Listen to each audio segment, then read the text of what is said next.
Good morning, good people. Look at all these people out there. Can you guys hear me? Hello, Clark's Cove, Robert, Melissa. Good morning, Kay. Good morning, Nick. Good morning, Tommy. Can you guys hear me?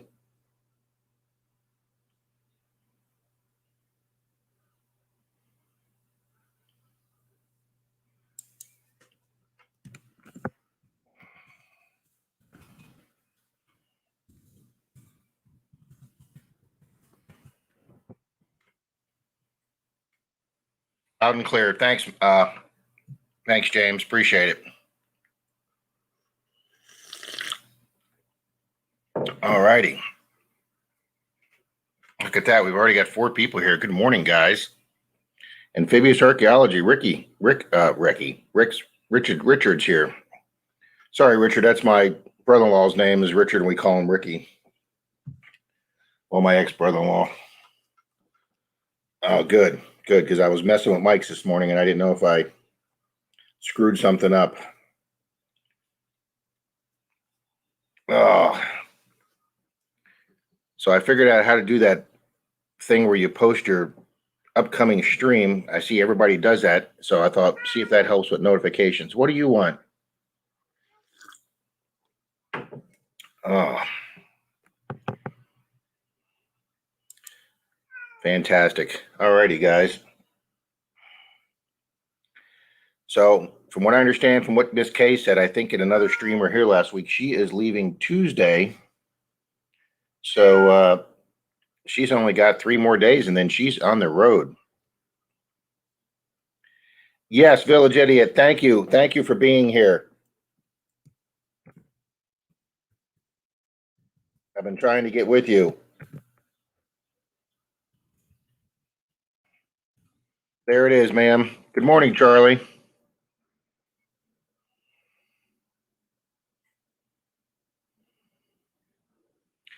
Yeah, normally we have 18 to 20 people here, Jim. I've had a Super Bowl party for the last 35 years. And obviously just one of those 35 years we got to enjoy the Bucks in it. And here it is. They make it back there.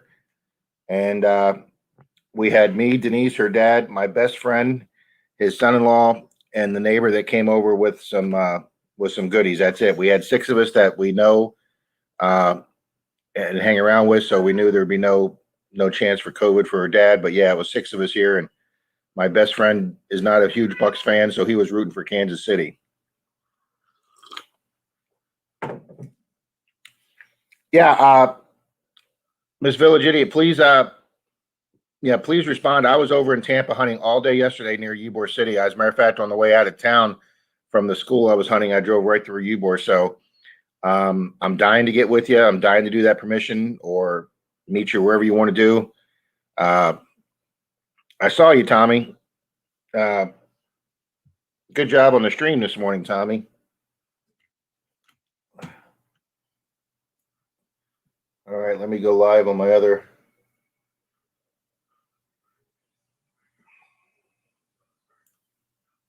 Okay, there we are on the other computer.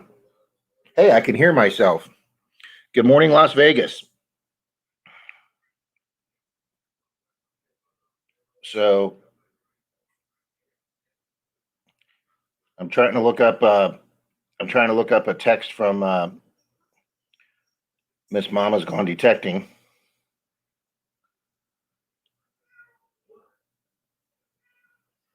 I get so many trash texts on my iPad, guys.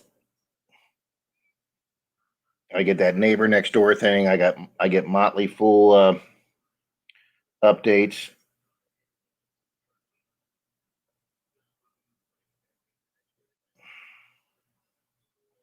But she sent me a name. She sent me a list of everybody's name.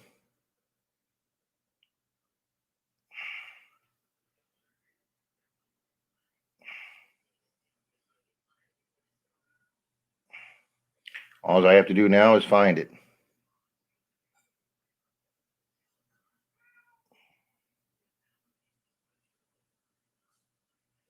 We'll see if we can find that later.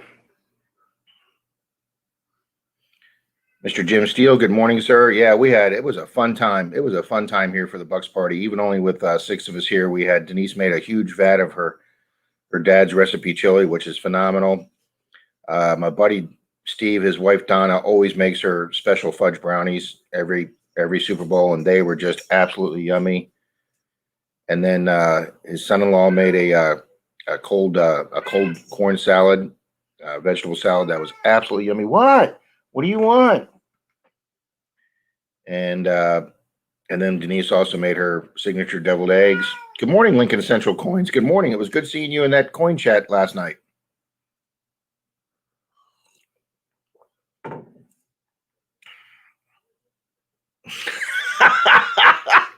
Oh, that's hilarious, Nick.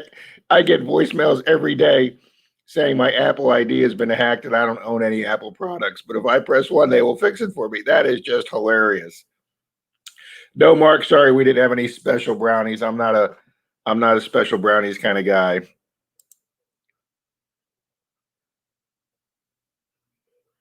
Actually, I've never done drugs, guys. That's just something that was never a thing for me. I hung around not that it's a athletic sport, but I played golf for 4 years in high school. I lettered in golf for 4 years in high school. So, but my best friend was a lineman on the offensive lineman for our football team, and I tried out for the basketball team every year, but I was always the last guy cut. Of course, I was also the shortest guy. But so I just hung around a group of guys that, of course, we did our beer thing on the weekends in high school, but didn't we all? Oh, yeah. Village Idiot says special brownies too. No, nope. Sorry, guys. I even wrote myself a note to make sure I stopped at Tommy's this morning, 6 to 9 live. So I wrote myself a note for him. Oh, let's get this desk cleared up a little bit here. So I got some room to move around. I have all my finds ready for our next club meeting. All my Wheaties and silvers. So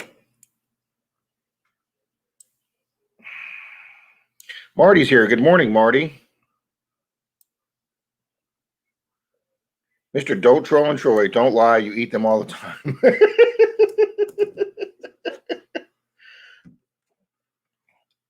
Guys, I don't know how I could have a desk this big and be running out of room.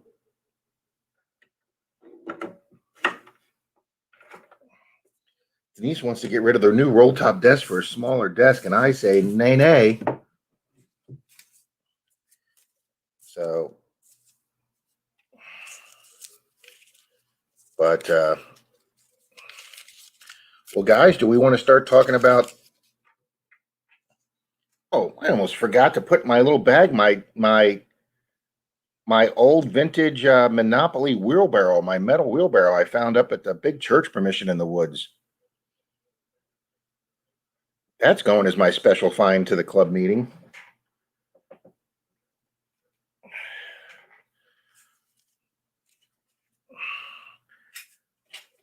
That, and we'll show my cool coffin later, and you guys can give me hints on what you think it is.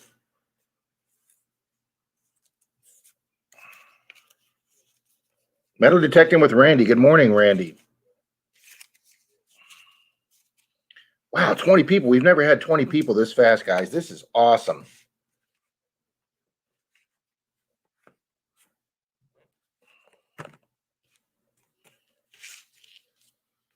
Okay, there's one of my cheat sheets. So Demon Rat is Cecil. Whistle Pig is Dale. So I'm trying to get all my names affiliated with your channel name so I can call you by your personal name. I read somewhere in a book that is much more personal and people prefer that. So that is something I try and do when I can. Rob's business advice on Sunday mornings.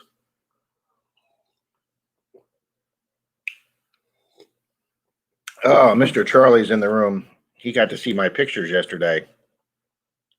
Jim Steele says, you don't know what you're missing. You're probably right, Jim. Relic Hunting, South Texas. Good morning. Welcome to the stream.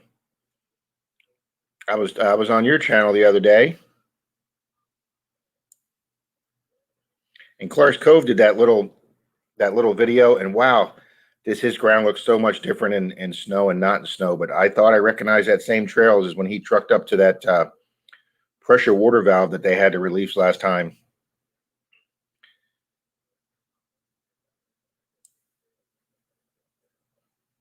Tommy on the weekends, 8 to 9 Eastern is too early. Oh, I know. Denise was like, "Who's having a stream from 6 to 9?" I said, "Tommy." I go, "Some of my people that are out west can't even get up for mine at 9 o'clock because it's 6 o'clock out there their time." And I said, "So it'd be 3 o'clock their time for Tommy's." Richard said he's zonked out. You don't even get out of bed till 9. Troy, I woke up this morning. I saw it said 7:59, or I woke up at 7:01, and I said I got some time to sleep. And then I woke back up at 8, and I said, "Get up, Rob. Get up, Rob." And nope, I fell back asleep. And then when I glanced at the alarm clock, there was something in front of it, and I thought it said 9:39. It said 8:39, but it said 9:30. And I was like, "Oh crap, I'm 39 minutes late." And I said, "No, it's 8:39." I'd already pre-set up the StreamYard, so all I had to do was click go. So that saved me quite a bit of time for a guy who's always running late. That was a smart move, setting the StreamYard up last night. I literally had to click 2 buttons and I was live. Miss Cynthia Swearingen, good morning, ma'am. Nick, hopefully you can dig a Spanish Real at Florida Hunt 7. You can turn in at the club meeting. Oh, Nick, wouldn't that be great? I've been a member of my club now for about 2.5, well, no, about 3.5 years. I've been detecting now. Wow, this February, yeah, this week, guys. I didn't even realize that this week is my 4th anniversary metal detecting. I think like February 11th, I started metal detecting in 2017. Denise is over there going, "I'm so excited about that. I never see him now." And she's also given up her Sunday morning breakfast in we have a little restaurant around the corner called the Broken Yoke, and they make a really mean like a scrambled and a big skillet breakfast with the diced eggs or the diced potatoes and eggs and ham and sausage. And I usually get their big skillet breakfast, and Denise usually gets a club sandwich. But we haven't done that on Sundays now in how long? We're going tomorrow morning. She says, I guess she has tomorrow morning off, so I'm taking her there for Valentine's Day. So she's giving up her Valentine's this morning, guys. But Nick, Charlie's partner, I always have to make sure I get the names right. Simon hunts with Andrew, and Charlie hunts with Dave, I think, if I got those names right. His partner found a half real up at Florida Hunt 7, and obviously, by far, that was the oldest silver found. And then the one guy found the 18, I think it was an 1853 or 1854 Largie, which is Dalton's goal this year. He is dying to get into that same field and hit it with that sniper coil with the Knox. And then I had found a 1908 or 1912 Barber right off the side of the walking trail that we were on. I got a really nice 25 signal on the Knox, and one of the guys there, his girlfriend was there sitting in a chair taking a break because she films all. There was another guy there I didn't know, and she films his hunt, and she was sitting there in her chair filming, and she watched me live pull that Barber out, and I was really excited that Barber was going to be the oldest coin, oldest silver of the day until that Real came in. And then I found that little lead Scotty dog that the historian said was probably 1920s. But Troy, I thought, found the best relic of the entire hunt at Florida Hunt 6, where he found that slide lock plate that was stamped U.S. U period S period for U.S. Army that the historian dated to the Seminole Indian Wars here in Florida around the 1830s.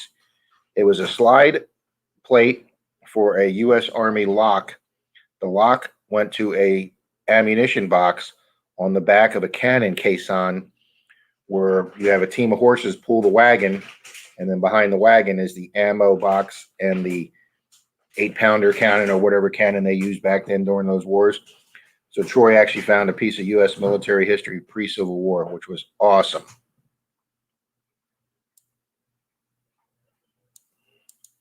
Thank you, Nick. I agree, Randy. Metal detecting what Randy says, I wouldn't get rid of that cool roll top desk. It's just so damn big. She is right. There is no room on the keyboard. Jim says, come on, Rob, dig a gold doubloon and turn it into FH7. Oh, my gosh. Jim, I went out yesterday. I went out yesterday, guys, and I hit a park that I originally found 2 years ago. I think back when I had my I had my Knox then, and I hit this park one day by myself while I was running around to Tampa doing some. I think I took somebody to the airport, one of Denise's customers to the airport, and the park wasn't too far from the airport, so I took my machine. And it's a park in the 1930s park, surrounded all by 20s and 30s properties. And I pulled out a 1930 Wheatie, and I pulled out that horsehead silver ring that's got a horse head on top. Really cool sterling ring. And then I told Dalton about it. And then I also told Simon about it. And since he was coming from Lakeland, where he lives, Simon and I met up there for the first time. It was the first time I got to meet him. And I found a Disney pin from a restaurant at Disney. Really nice. It had the pin back on it and everything. And I think Simon got a nice car, and we found some clad. And then he met us over there another time where Dalton and I were hunting it. Dalton saved the day with a Merc. And then one time when Dalton and I were hunting it by ourselves, he got a silver war nickel, and I got a 4 Wheatie spill. So we knew there'd been silver and Wheaties out of there. So Dalton and Troy went back this week and hammered it. And I'm not going to say what Dalton found, but he found over 100-year-old foreign silver, which if he doesn't do a video on it, I'm going to put that on one of my videos. Him and Troy both got silvers. They got Wheaties. And then after Troy left, Dalton got a incredible coin spill that I'm also going to show in one of my videos if he doesn't post. But he had an incredible day there. And I said, oh, we got to get back there. So I took club member Greg, who hunts with, you've seen him numerous times on Troy's videos. And we went back there yesterday. And we weren't sure what part of the park that Dalton and Troy did, but we hit it, and I did eke out one silver, and then we moved to a school that Dalton and I have done and had phenomenal success, and then we had a great day at that school. So you can go out, guys, and you can go out and find 100-year-old silver, and you can find 100-year-old Wheaties on public ground without door knocking. We didn't do a single door knock yesterday, but we spent the entire day on 1920s grounds. Oh, the likes are getting there. Thanks, Nick, but the likes are getting there. And we found 100-year-old coins yesterday, guys, just on public land, just on one, a school, and two, a public park that was founded in the 30s. That's right. I could be late for a lot of things, but don't call me late for dinner. That's exactly right. Miss Village Idiot, is your birthday? Happy birthday. Denise's was last week during Super Bowl. Happy birthday and Valentine's Day. Should we call you Menardo? Mark, you're more than welcome to call me Menardo Rob. Oh my God, I'm way behind this chat already. Marty, happy birthday 2 days ago.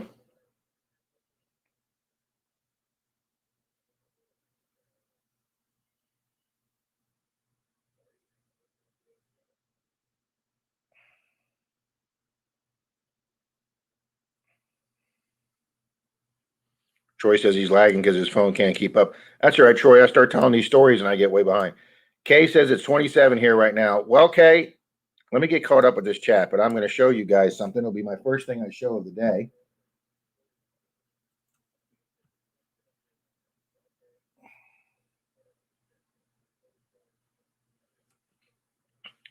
Let me get Troy's comment off.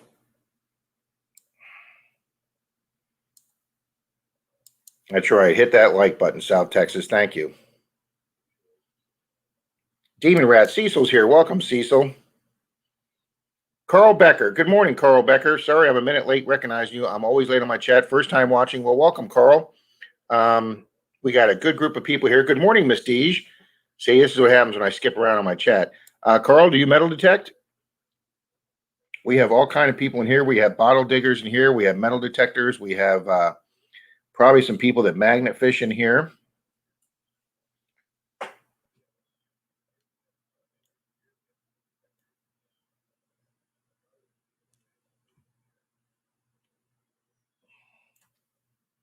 I'm looking for a picture, guys. Oh, good. My pictures came back because they disappeared for a while yesterday.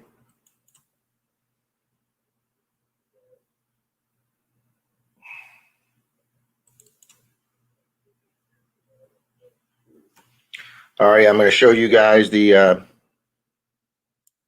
right, well, let me catch up, and then I'm going to go back and see some comments I made. Wow, this chat is going fast.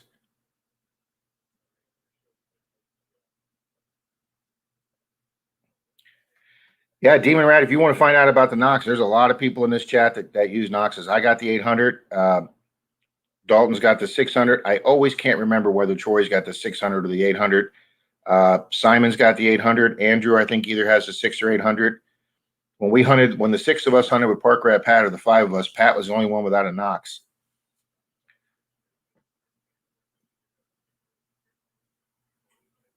Wait.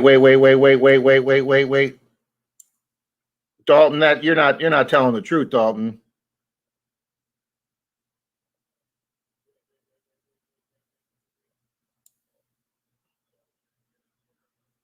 I hope you're messing with us, Dalton. Carl has an 800. Well, fantastic, Carl. Congratulations.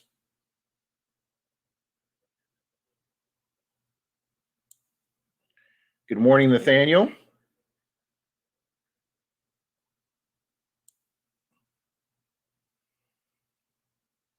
Nathaniel Outdoor Adventures, welcome. Good morning. He says he is getting the Knox 800. I should have it by the middle of March. That's great. I'm hoping it starts to get warm where you're at by then. Good morning, Mr. Joff from Austria. American Woodland Relic. Good morning.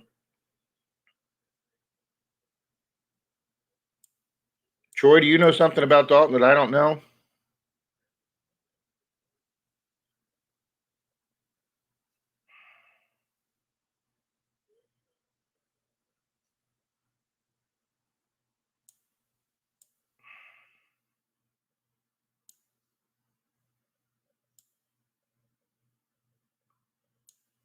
Wow, guys, I'm just sitting here kind of stunned. I really hope Dalton's messing with me. I know he's in the process of moving right now, but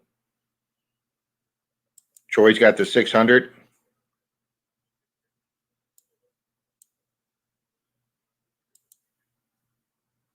Okay, Paul is American Woodlands Relics. See, I'm going to write that. I'm going to write that cheat sheet down.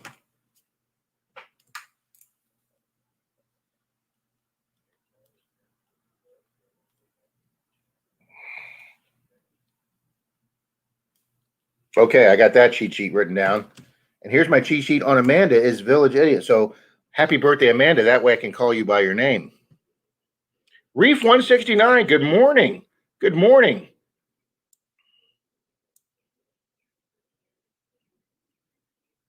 Geoff, General Dighole, he has the 802 also. Well, that's fantastic. He does real well with it over there in Austria. Marty's Verstel. Marty, I'm going to have to figure out how to pronounce your last name. Verstels.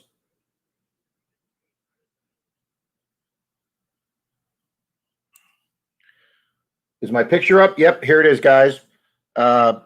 Nick Haas, or Demon Rat, Cecil says it's 38 here today. The rain and cold mix keep me inside. Guys, here's the school I hunted yesterday. They have a sign in the front of their school.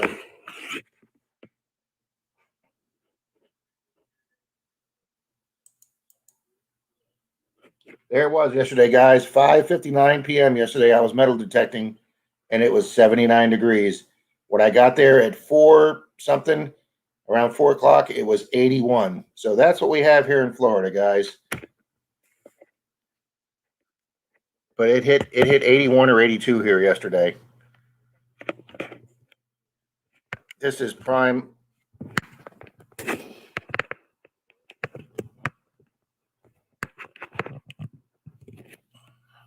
This is prime hunting weather for us down here. Prime hunting season for us down here. Nick asked, did Mine Lab increase the price on the 600 like they did on the 800? Nick, I have not seen. Every time I go and look on Amazon or someplace for the 800, I still see it at $899. They're still trying to sell them a lot of these packages with the pinpointer and the case and the pouch, but I still see it for $899. I don't know where that story came from that they were raising the price. If somebody would like to check that out this morning and let us know. Relic Hunting South Texas, she has the 800 too.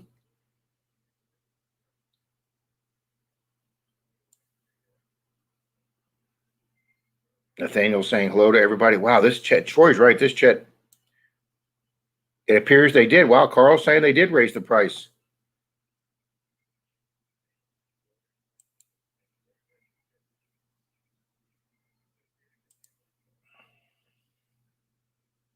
Well, I know a lot of people thought for what that machine was when it came out that 900 was way too low because at the time, guys, I'd only had my MindLab 705, my Xterra 705. I'd only had that for like a year and a half, and I had paid $799 for that.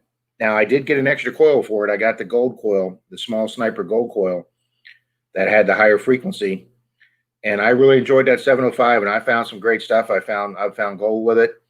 I found my first silver rings, my first silver coins. But guys, that came out at 800, and the Knox blew that machine away. It blew almost every machine away, and it was only $100 more. So of course, they immediately dropped the price on the 705 by $200. But yeah, so instead of raising the price on their new machine, the Knox, they actually lowered the price on some of their other machines. And a lot of people thought that that machine was way underpriced for what it was. Not that I minded.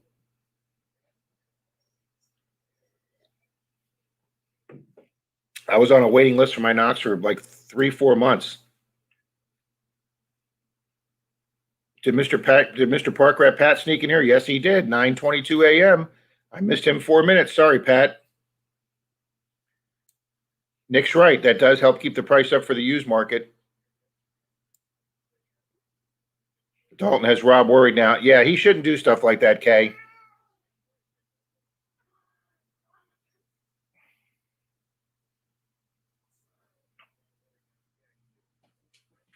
Kay says we made it to 34. Nathaniel says, greetings to Austria from Switzerland. Wow, if Nathaniel's in Switzerland, we're going international this morning. You stole my heat. And Cecil says, lucky you. Yeah, guys, we had a cold streak for about 2 weeks. And when I say cold streak, that hunt we did with the six of us over at that big church property that Dalton got us, it was in the 40s driving over there, but it 55 here yesterday in the 40s now. Richard, where are you at? It's 48 degrees and windy's here. No hunting today. And guys, it rained. Our club hunt, we have a club hunt for silver. Our club is the number one ring finding club in the United States or the world probably. And during the course of our affiliation with ring finders, our club has found over 600 rings and pieces of jewelry that we've returned to people. And some of them stiff us, but some of them give the club a nice donation. We do it all in a donation. And our club received over $7,000 of donations for the ring finders, and all that goes into our club's kitty, which we use for club activities, which is why we have our Christmas party every year at our yacht club and being served by tuxedoed waiters and chefs. But we have a silver hunt the first week of February for everybody that pays their next year's dues by that December, the end of the year. They put out 200 to 300 silver dimes in the sand. They mark off a certain section of St. Pete Beach, and they drop 200 to 300 silver coins, silver dimes in the sand with maybe a couple halves or quarters mixed in for a surprise. And everybody that's paid their dues on time, which is usually about 20 to 25 of us, we get to go down there and hunt for free silver. Well, it was ugly in the morning. It was thunderstorms and lightning, so they canceled the hunt for 2 weeks. And it had rained for 12 hours the night before. We don't get much rain in February. We're usually pretty dry. But the rain we've had this winter has really helped soften up the ground. It's not like concrete this winter. So it's been fairly nice to dig in. And after the rainstorm, like I say, I drove east to the other side of the county, and I hunted the park and the school, and the ground was nice and soft, easy digging. So far, D says it's gone from 9 to 12 degrees. Now, see, guys, you can have that. No offense, but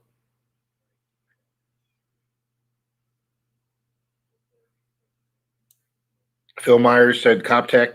Good morning, Coptech. Sorry, I missed you at a couple minutes ago. Phil Myers said it went up last week. Yeah, see, I don't think I checked in a week, guys. So there we go.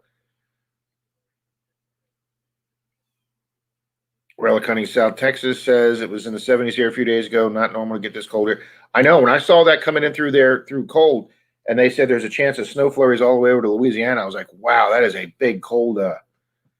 Wow, guys, 35. We've never had 35 a half hour into the thing. Thank you all very much. How we doing for likes? Let me get my picture off the screen.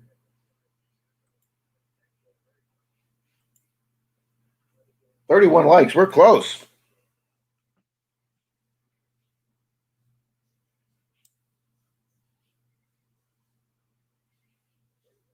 Carl says it was a balmy 79 when I went out at 6 a.m. this morning. That is fantastic, Carl. Where are you at?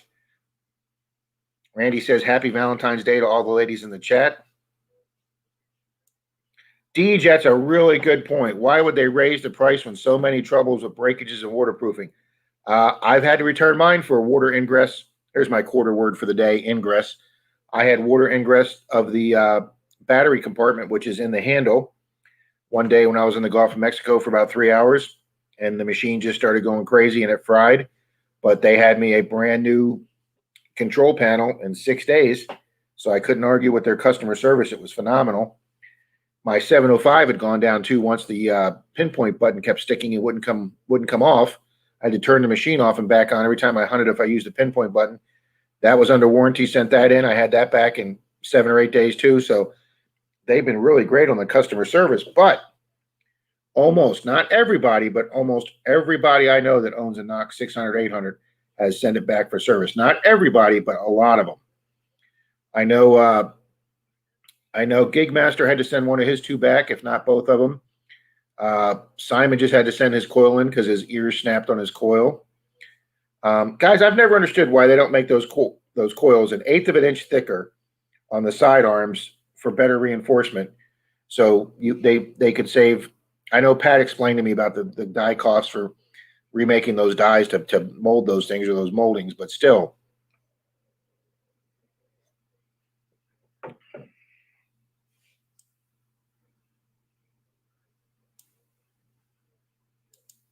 Okay, Calico lists the 800 at $949 on its website. So yeah, it went up $50. Thank you, Mark.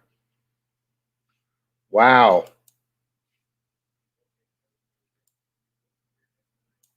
Okay, and here's Epic Adventures in Paradise, Mr. Howard, my club president. We were just talking about the club, and here is our president and his wife, Mr. Howard and Miss Janine. Myers Metal Detecting shows the 600 at $649 and the 800 at $949. Well, that's actually a price decrease for the 600. The 600 used to be at $699. So one's now $500 or $50 cheaper, and one's now $50 more. Thank you, Howard, and welcome to the chat.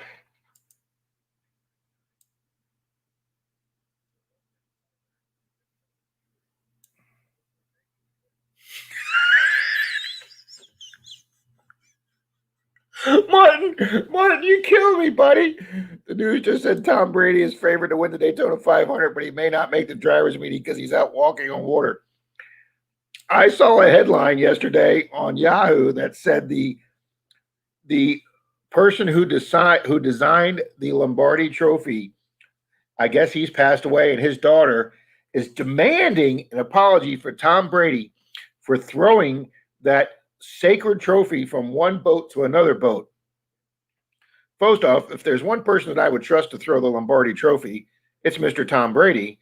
But if you watch the video, that somebody must have been standing there close to when he walked out of that area, and they filmed it. It's only like a 30-second video on YouTube, but it's got tens and thousands of views where Tom Brady comes staggering out, just shit-faced. But hey, the guy just won the Super Bowl a couple days before. He's entitled to get trashed.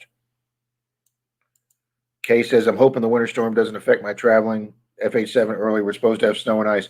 Yeah, Kay, please be careful. I mean, that pile up there, I guess that was Texas. They had those 130 vehicles. I don't know if those vehicles were sliding on ice or because it looks like they're all just going way too fast. And I'm assuming they were just sliding on ice and couldn't slow down.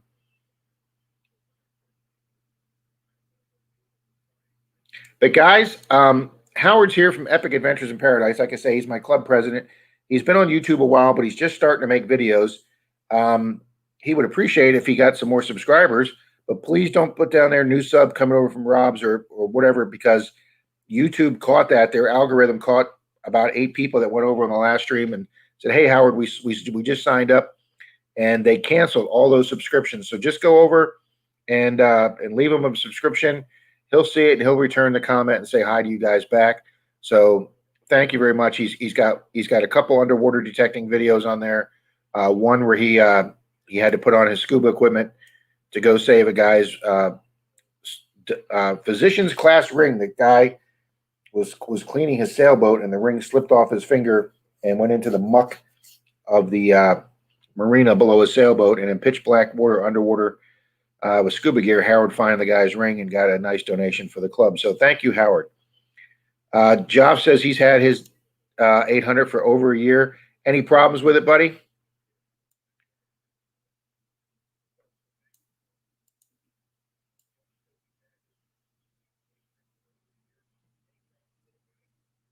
Coptex is getting coffee. Miss Amanda said it was saucy last night. I love the cool weather. Last couple of weeks. Well, cool, yes. Cold, no. Okay, let's see what Mr. Tommy says.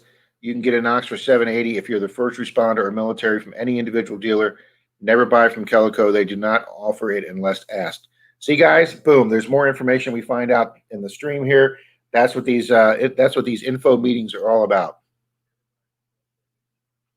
Dog says, "All right, I just got off the phone and I'm back on for Florida Hunt 7." Well, I'm hoping that you that was because of your boss. I know you're in the middle of a move, Dalton. I think he was messing with me, guys. Jim says it's not supposed to get up to 0 degrees here today. Oh my God! I mean, I know the rest of the country's in.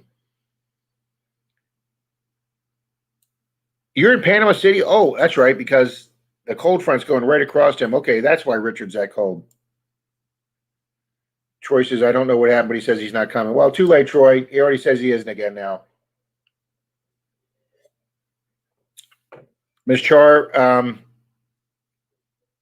Kay says she's supposed to leave Tuesday, which is, I know, Deej. Thank you. Woo, woo, Walton. He's getting me nervous here, Deej.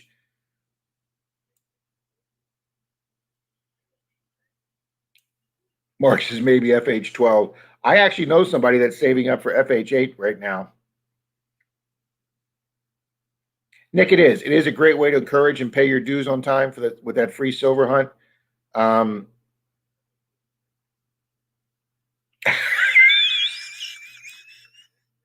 Clarksco has been challenging Dalton to say they're going to kick his ass on Fight and stuff. So they're saying they're just nervous that they're on their way. Oh, you guys are hilarious. Hey, let me tell you something. Dalton welcomes a competition. He likes nothing better than when he door knocks at a church permission or somebody's house and they say, "Well, yeah, you're welcome to do it, but if you guys came here about 5 years ago and did it," and Dalton's like that just gives him incentive to even listen to his earbuds and fine tune that Knox more and pull silver out of the ground. Thank you, Kay. That's very nice, you Troy. For those of you driving, make sure you're very careful. We want to have a great hunt at Florida 7 with everybody there. That's awesome, Troy.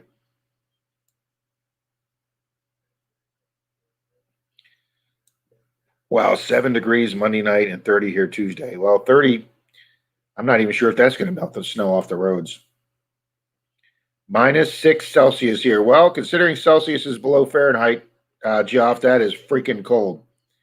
Thank you, Cecil.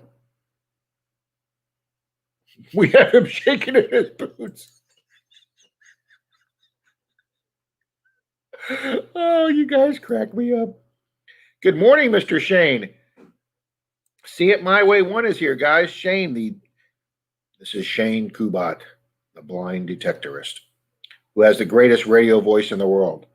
Guys, he has been talking to coming to Florida Hunt 7. Mr. Shane is going to be attending Florida Hunt 7.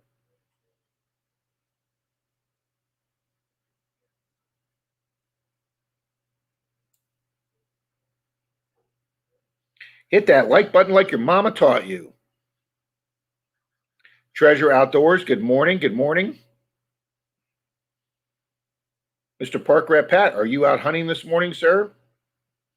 Troy's asking Robert and Melissa Clark's Cove when they're going to be gone. And they're telling Pat, don't forget my bumper stickers. Guys, I hunted with Greg yesterday. He was my grand prize winner on the Guess the Silver Dalton giveaway. He actually guessed correctly exactly at 97. And I told him I'd meet him at the Silver Hunt because he's a club member and he paid his dues. And that got canceled. So he said, hey, the Silver Hunt got canceled. You hunt today? And I said, absolutely. I have been released. I have been released from bondage and I can go out hunting today. And so Mr. Greg met me and he pulls up to me and he says, hey, you got my silver half I won on your giveaway? And I went, crap, why didn't you text me and remind me? So I'll have to get with Greg this week and give it to him. Troy, I still have your certificate from the Christmas party. Please remind me to give that to me when you get here Thursday or Friday morning to pick me up. Mr. Dustin's here, Rusty Digger. Good morning. I'm only 9 minutes welcoming him here. Tommy says they have replaced both his Knox and his Pro 35 pin pointer. Just did on my coil. Okay. Good morning, Mr. Wayne, Treasure Bum and Flip Flop Girl. Wayne and his wife, good morning. New members of our club. Clark's Cove's leaving around 1 a.m. Friday morning. Wow. They were fast. Yeah, they got mine back to me in 6 days, Tommy. 2-week turnaround on the coil. Okay. Dee says she's got to go dry her hair. Yeah, Dee, you don't want wet hair with it that cold. Cecil says, give me a Dremel tool and I'll make it wider for them. Martin says he thinks his Knox has issues. You should probably send it back. Yeah, Martin, I believe you have enough other detectors to hold you over till your Knox gets back.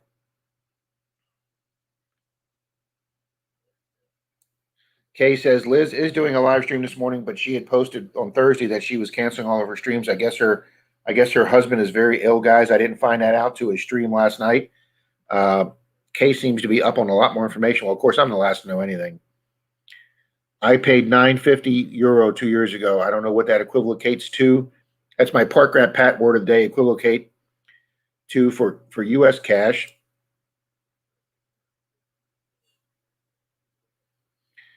I have been worried about. Charles says, I believe Charles, South Texas. Please, somebody correct me if I'm wrong there. But worried about a coil is breaking because it is squeaking now where the coil attaches to the shaft.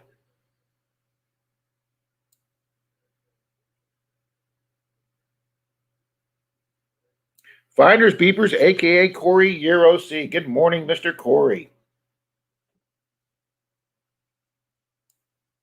Hey, I'm only 10 minutes behind now. Jeez.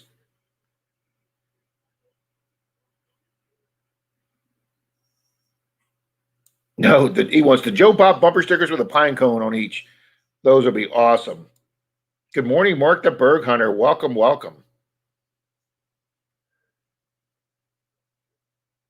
Yeah, I guess Liz's husband has cancer, and I don't want to say anything that's incorrect. I just think he's fighting a battle right now. So she had said maybe she's just canceling the Thursday streams and she's still going to have the Sunday streams.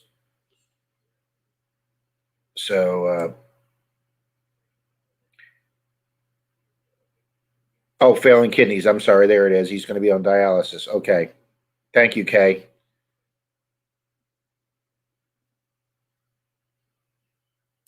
If Tom wins another Super Bowl, he's going to have to ditch the wedding band. Yeah, I guess that eighth finger, the wedding band would go. Of course, I'm not even going to make any comments about Giselle. Amazon has the Knox 800 for $949. Also, the one I'm looking at comes with a 6-inch coil, also for $1,300. Wow, I just can't believe in the time of COVID right now with less people being able to get out and in the dead of winter that they raised that $50. That's just baffling to me that Mind Lab's doing that. And I just wonder if they're doing that because their repair costs have got to be through the freaking roof for all the ones that they're repairing. So just like I guess it was either Kay or Deed said, with all the people that have had to send stuff in, So I guess technically the warranty's free, guys, but I guess they're making the people on this new end now pay for all the repairs we've been getting. Wow. That's a lot of money right there, folks. Now, I know Simon, Dalton, and Troy all got the 6-inch coil. Simon was hunting over with on Pat's video, the Nut House crew. Simon went all the way over to Sebastian on the other coast with Dalton and I. Well, he drove over from his part of the state, and then Dalton and I drove over, and the four of us met at Pat's honey hole property. And I bet we weren't there 15 minutes when uh, one ear was already snapped on Simon's regular stock coil for the Knox. And about 15 minutes after we got there, his jerry rig didn't hold and his second ear broke. But luckily, Simon had his 6-inch coil with him, and he was able to switch that out immediately. And so what he's done now, now that Simon's back to work and getting back on his feet, Simon actually bought the lower shaft for his Knox, and he leaves his 6-inch coil on the extra shaft. So now all he has to do is just click the little release button, push it back on, snap it on, and then tighten the cable up. And he doesn't have to mess with the screw or the ears or anything, guys. And Simon loves that process. But that 6-inch shaft saved Simon that day from not being able to hunt.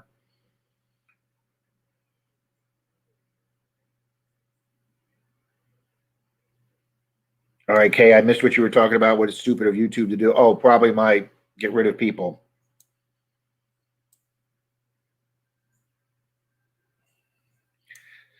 AWRs has got to run so I can spend time with my sweetie. Well, thank you for stopping in. I appreciate it.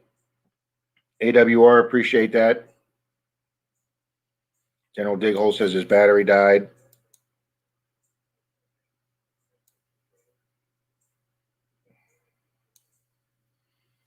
Okay. Yep, American Woodlands Relics is Paul. Thank you, Paul.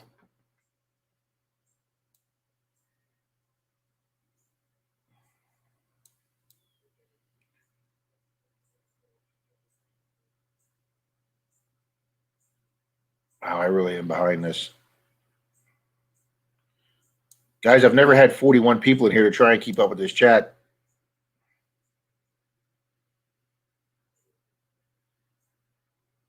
Jim says, I wish they could find a replacement. Yeah, Jim, I'd like to have my knees replaced, buddy.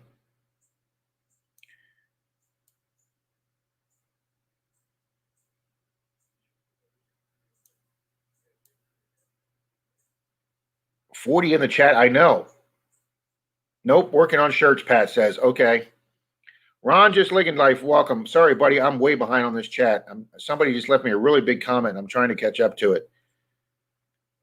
Just Digging Life, welcome, Ron. Oh, okay. South Texas says Texas has some crazy days, and here's one from someone in Dallas about our weather. It's butt hugging cold. Oh, I like that. I like that a lot. Well, guys, I went back as far in the chat as I can go, and I missed that comment. Good morning, Mr. J Man. Metal Shark says he's here and he's just lurking. Do do do do do do.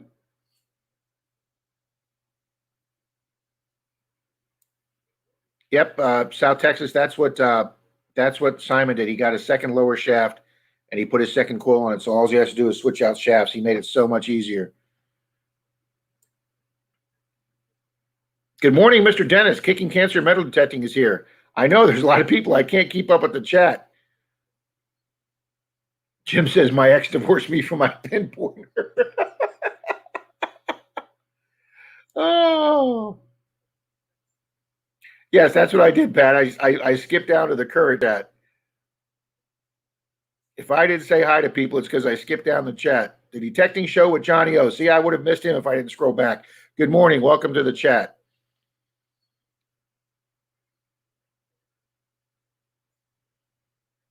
Yeah, I don't know why. Well, I know why YouTube does that.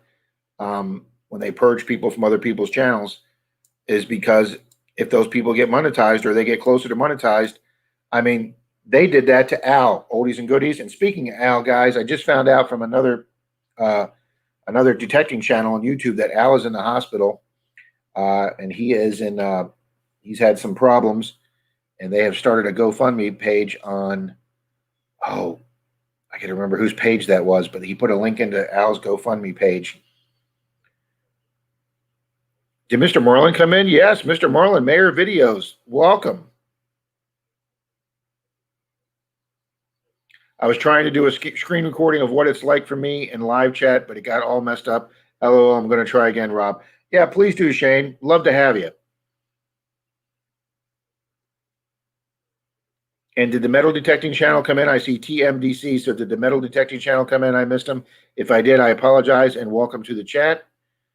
Yes, there is. There's the metal detecting channel, which I believe is also in Europe. Metal detecting show with Johnny. Where are you located, please? You need a co-host, Rob. Well, before these things got out of control, Denise used to monitor the second computer for me, and she would let everybody let me know who was in. But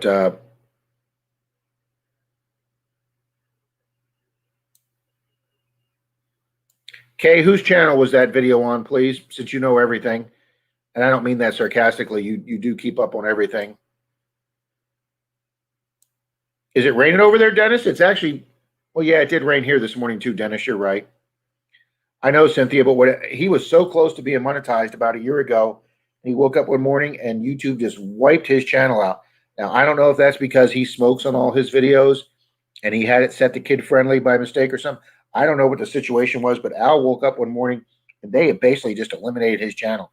He had to start all over again. So he started trying to do live streams to get his minutes back up as soon as he could. So, we would try and leave his live stream on. And like I say, my club president Howard said that 6 or 8 of you folks went over and subscribed to his channel, and then he woke up one morning and all of them were gone.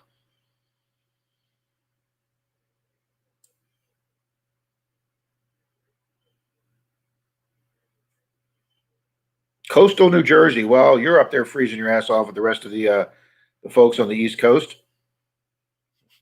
Geoff. Marlin!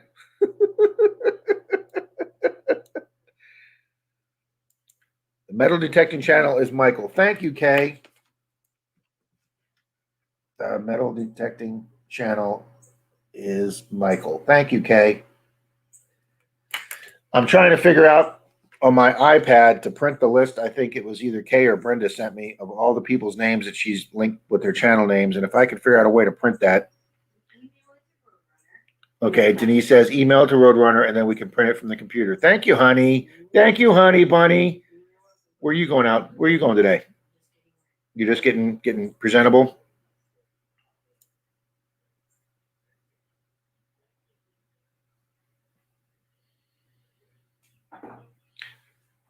Mark the Berg Hunter says, I had not left yet. I'm in the 5th wheel.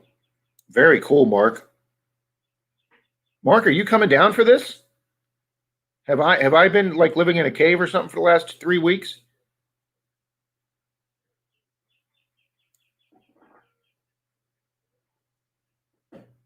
Yeah, I was talking to Dennis on the phone last night after my great day hunting yesterday.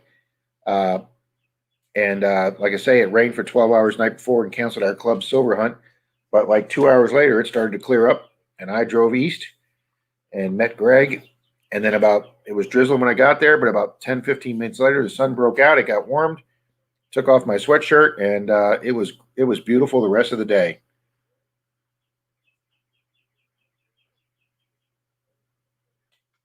Hun, could I get a refill? Thank you. Yeah, guys, we're going to do our Valentine's Day tomorrow.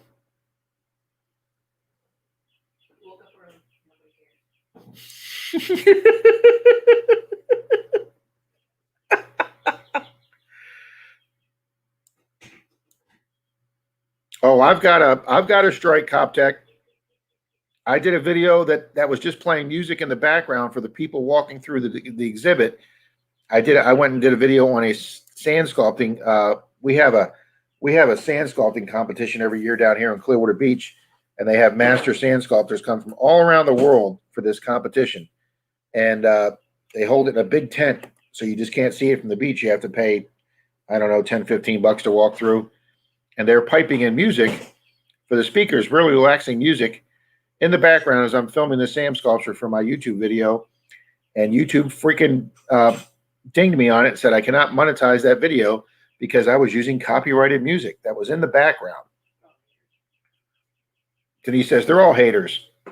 Thank you, honey.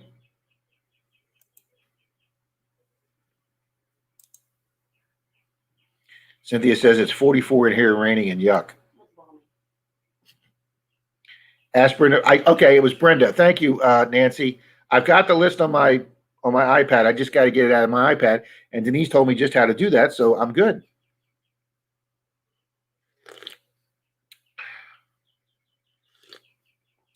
Oh, damn, that's a good cup of coffee, honey.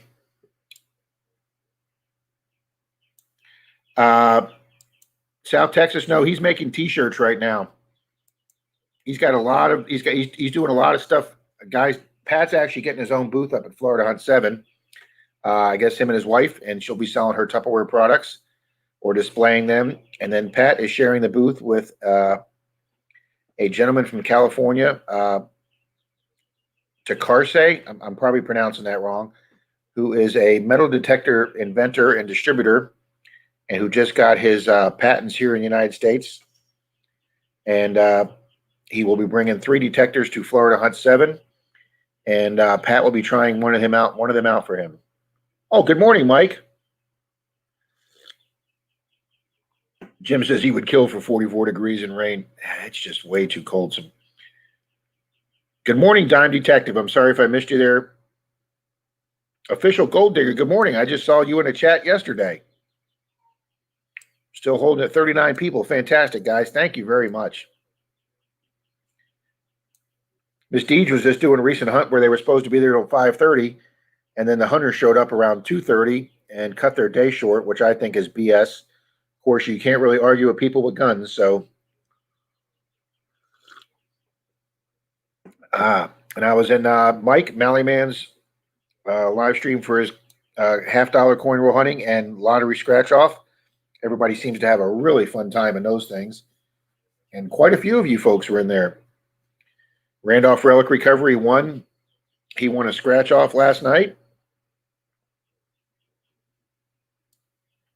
Okay, so official gold digger is CJ. All right, I'm going to write that one down too.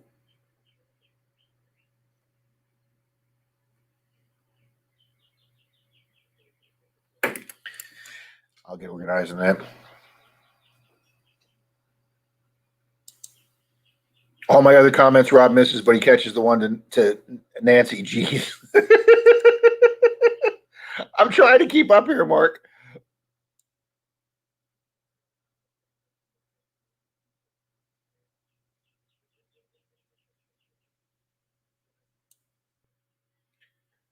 Mike says he's been here an hour cooking eggs. Yeah, Denise made me scrambled eggs and a piece of bacon before we got started, guys. Wow, I'm way behind again.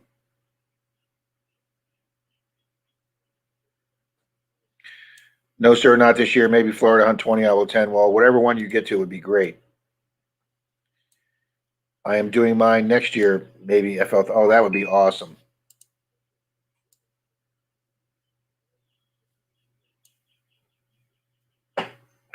Somebody sent me a text.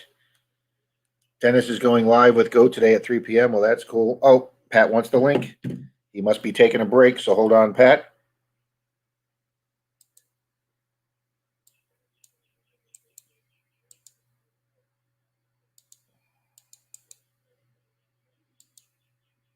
All right, Pat, link has been posted. Let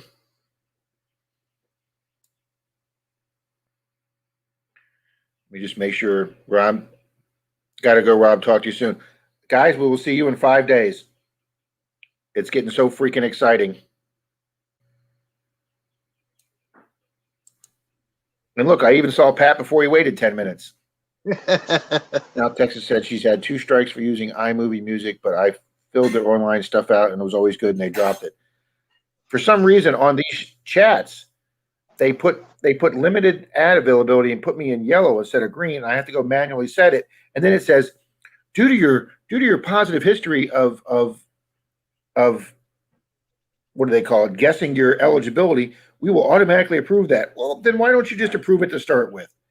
Mm-hmm. Right, Pat? Exactly. They should approve it and Can't hear you, then Pat.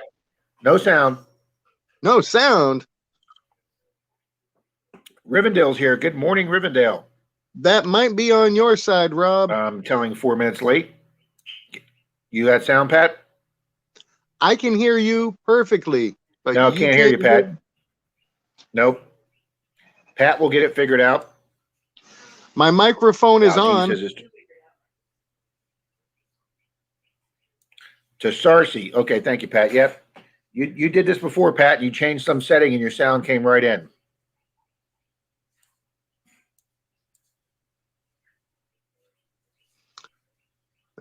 Let's see. Did that do anything? As while Pat's trying to get his sound working, I'm scrolling down to get caught up. Has that done anything? CopTech asked at Florida Hunt 7 when is time built in for vendors. They're around the entrance meeting area at CopTech, and since it's a I guess self-paced hunt, you could just wander in and out of the hunting areas and go see them at your leisure. So I don't say there's any specific time built in for them, but they do the raffles, I think, around 4 o'clock on Saturday. So generally everybody comes in from the hunt around 4 o'clock on Saturday, and that's when everybody starts wandering around the vendors booth. Can you hear me yet? I'm going to drop out and come back in. You gonna try it again? All right, Pat's gonna try it again. Casey L, good morning. Sorry I missed you for 3 minutes there. So good to see people like Rivendell and other coin channels here. This is great. I'm going to be starting to put out more coin roll hunt videos, guys. As I start finding silver again, I'm on 14 box cold streak with $half. I've got box number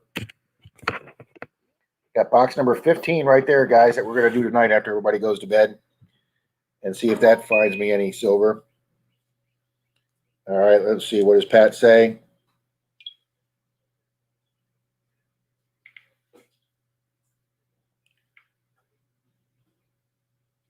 Rob, we hear Pat. Turn up your volume. Okay. Wow, I couldn't hear him, guys. It's on my side. Okay. All right. Pat, come on in, and I'll hit a button.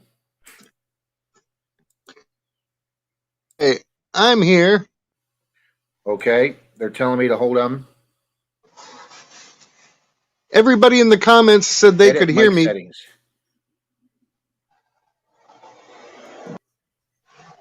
Everyone said that fine. Well, if everybody can hear you, Pat, I can't, but I guess everybody else can, and it says your mic is on. Yeah. So I'm doing good. Yay, park rat. Woo.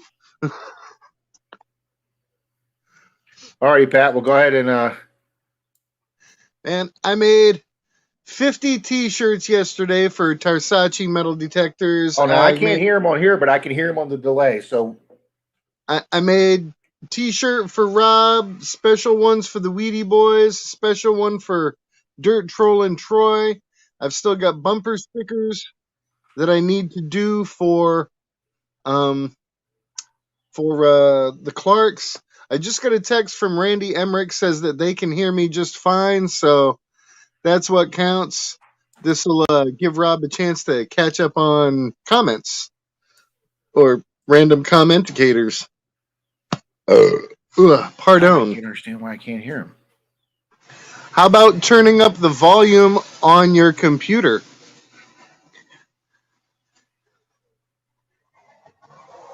Yeah. See if that helps out at all. All right, let me try that. All right. I'll keep talking until you Hey, I can hear Pat now. There we go. Yep. Okay. Yep, it was on Menardo's end, guys.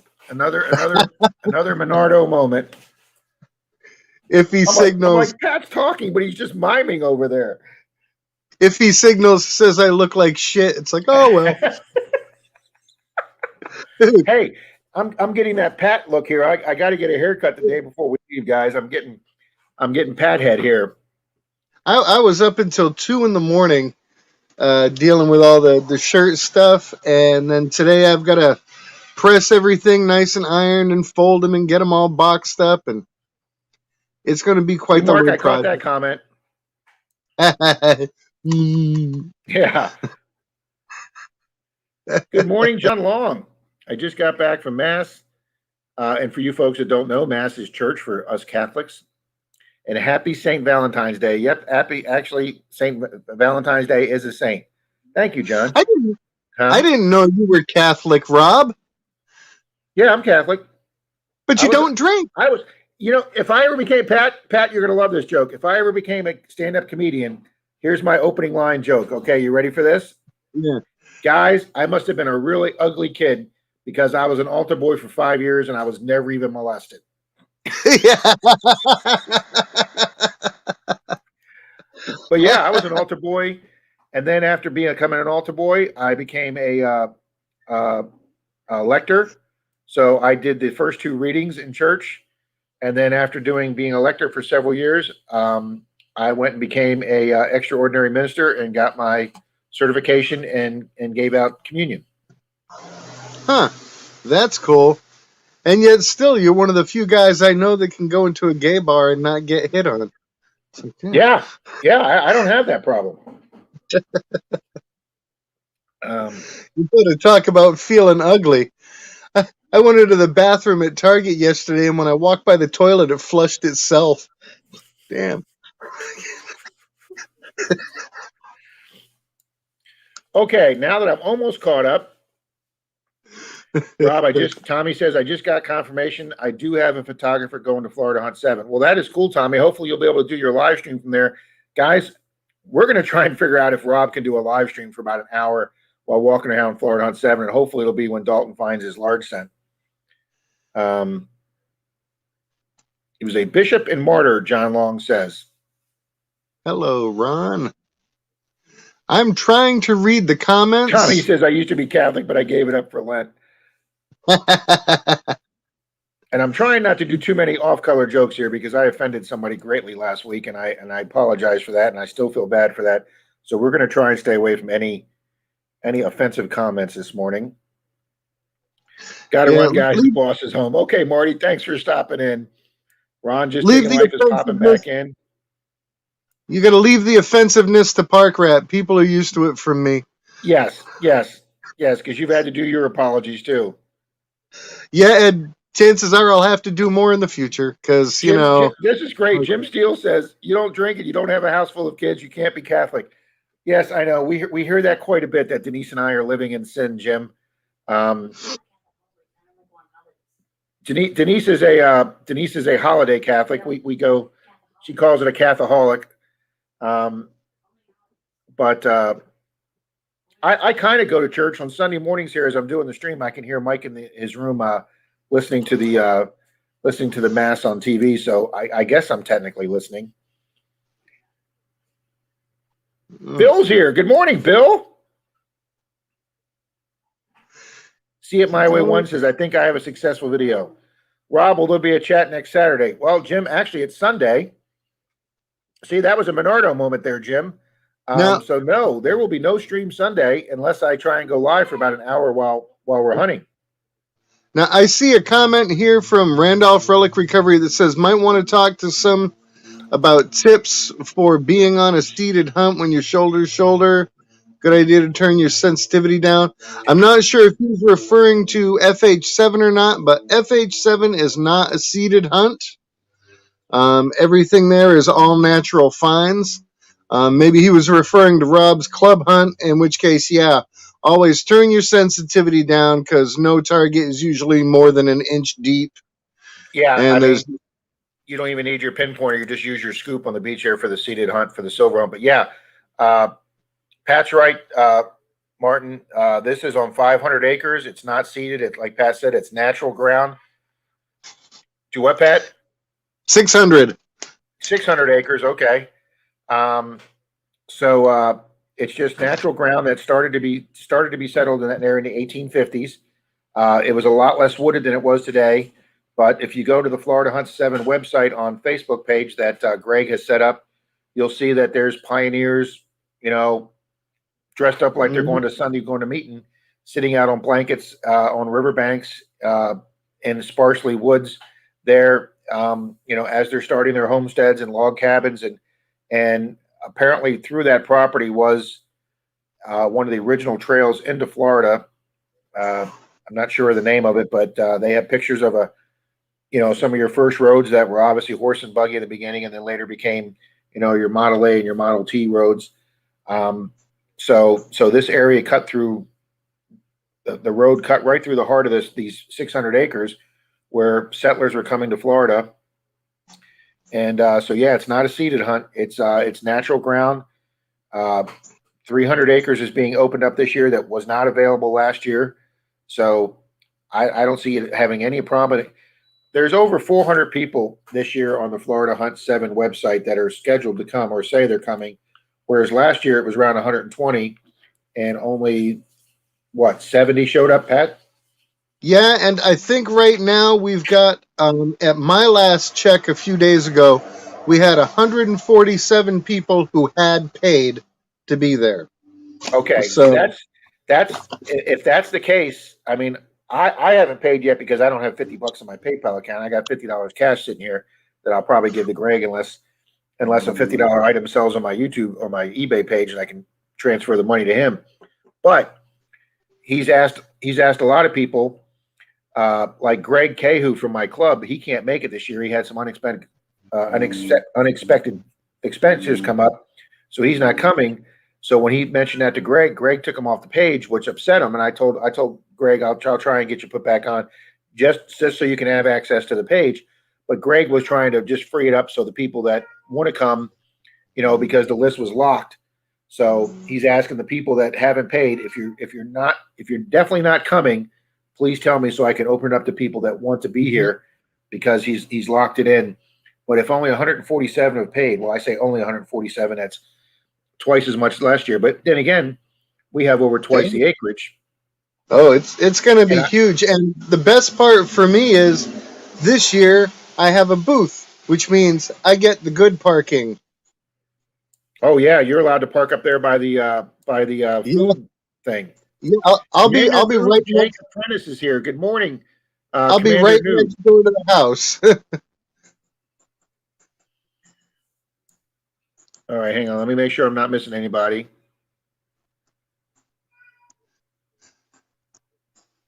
Coin You Dig It is here. Good morning. Good morning, Coin. You dig it. Thank you. That's Treasure Mr. Outdoors. Stan.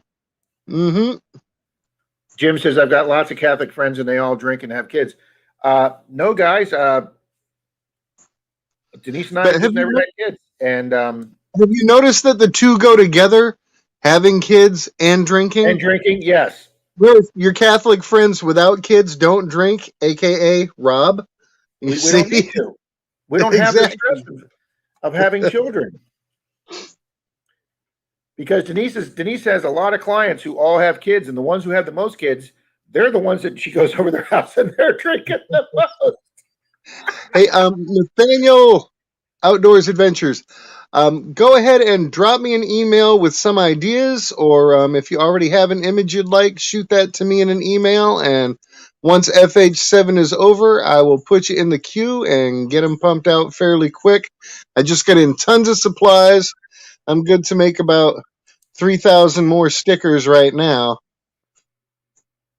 Ron, just digging life. Get on down here, buddy. Bring your wife to Florida. It is so warm here right now.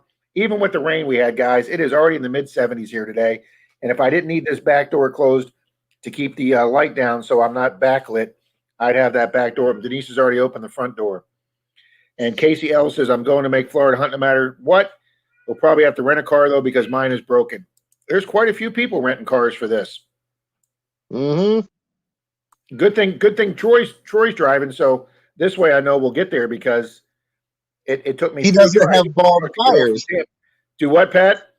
Because he doesn't have bald tires. No, I went out and bought 2 brand new tires for the truck, Pat, and I had him take the best 2 of the 2 I had and put them on the front, and then I had the 2 But brand new. I had to go to Tampa, Pat, because that Ford Ranger was one of the last years that they put 14-inch wheels on. They went to Yeah. 15, and the only place still carrying those tires for that truck was over in Tampa. I had to drive all the way over to Tampa just to get, and he had like the last two in the whole Tampa Bay area for my truck. So my truck has If, 4 good tires on it now, but if I he still had have that seen your intermittent engine tires, problem. Do what? if he had seen your tires at FH7, he wouldn't have ridden with you. Oh, he wouldn't have got back in the truck to go home. When I looked at that tire when I got home, there were cords sticking out of it. I didn't even think to check that. And I know we're going to get up there fast because Troy, Rocket Man. yeah, I didn't say that, but yeah, we will not be late. Let's put it that way. And He Troy's just truck runs assumes really that well. And everybody is quick enough to get out of his way. yes, I'm still having that stupid intermittent engine problem. So Yeah. when it runs perfect, it runs like it came out of the factory. And when it doesn't run perfect, it takes me 15 tries to start it, and we still can't figure out what sensor it is. That's what my Ranger was doing, and that was why I was like, I got to get the Subaru because I don't need to be like on my way out to see you guys or heading over to Frostproof with Dennis or something, and then my Yeah. truck craps out on me. Uh, That'll blow your mood, and that can ruin your detecting. yeah. So your Subaru is doing very well. Oh, it is awesome, man. Loving Ron, every minute of it. Ron just digging life says we're going to a dig stock mini in North Carolina this month. Guys, I was on Green Mountain Metal Detecting channels last week. I am. I say this every time I mention Green Mountain Metal Detecting. And Brad, hi folks, it's Brad Martin. I am Brad Martin's #1 fanboy, and I'm not ashamed to admit that. I love his channel. I think he's got the most professionally made metal detecting videos on there. Just his B-roll is just absolutely beautiful. And guys, they're going to an event up there. It's not the Pound the Ground event, but it's a similar event to Pound the Ground. It's a 3-day event, and because he's such a big name advertising this event, they gave him an extra free ticket for 1 day for this event, and he is holding a giveaway on his channel next week to give that free ticket away to one of his viewers for that event. Oh, that's cool. That's cool. Yeah, Rob is definitely a Green Mountain fanboy. You should show them the picture on the wall, the poster on the wall in your bedroom. I didn't want to tell him that, Pat. Right next to the one of Tom Selleck leaning against the Ferrari. See, now you're telling all my secrets. Man, when I was a teenager, guys, I wanted to be Magnum PI so bad when I was a teenager. Everybody wanted to be Magnum PI, so we all wanted that ring, man. We all wanted that ring. After I realized I was never going to be taller than 5'8", I knew that wasn't going to happen. But yeah, it's like maybe I could be Tom Smothers instead. Between the Tom Selleck mustache and the oh my God, I can't believe Sam Elliott mustache. When Sam Elliott did that season arc in Justified, and he didn't have that mustache, he just didn't look right, folks. Didn't look right at all.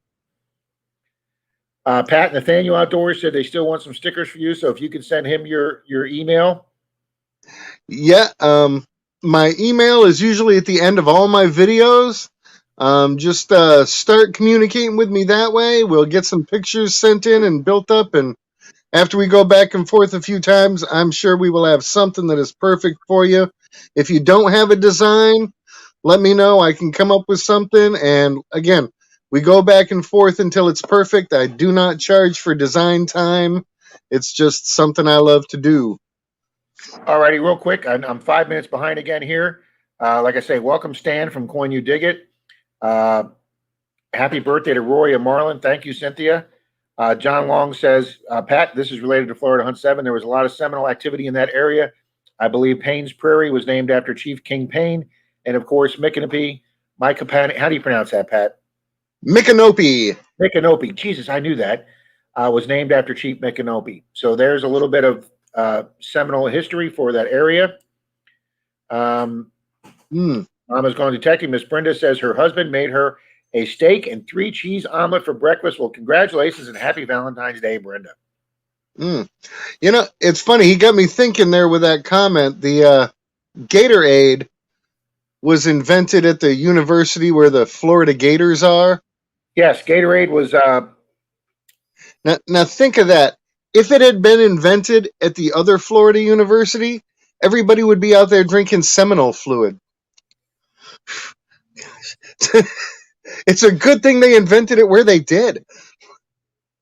Now, segueing out of that, Pat, uh, also, also at the University of Florida, they invented St. Augustine grass, the version, the variety called Floritam, Mm-hmm. Floritam grass. And what Floritam stands for, and a lot of people don't know this, is Florida and University of Texas or University of Texas A&M, which is where you get Florida, and then TAM at the end for TAM for Texas and Texas A&M.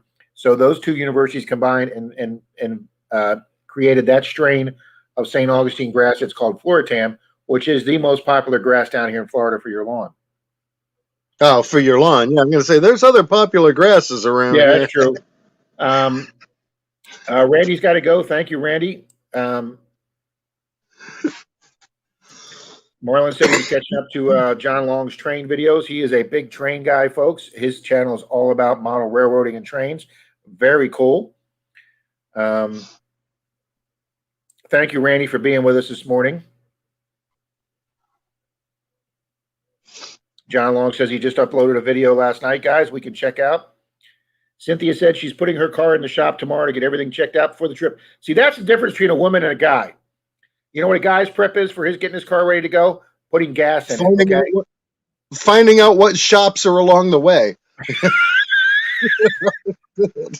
Yeah, it's like the president's motorcade's got to know where the hospitals are. We got to know where the AAA affiliates are, right? That's it. Point me to the nearest Tire Kingdom. Hey, speaking of Tire Kingdom, that's where I met. That's where I wound up the day I met Pat. Yeah, Ed, that's where I wound up the day after I went over to visit you.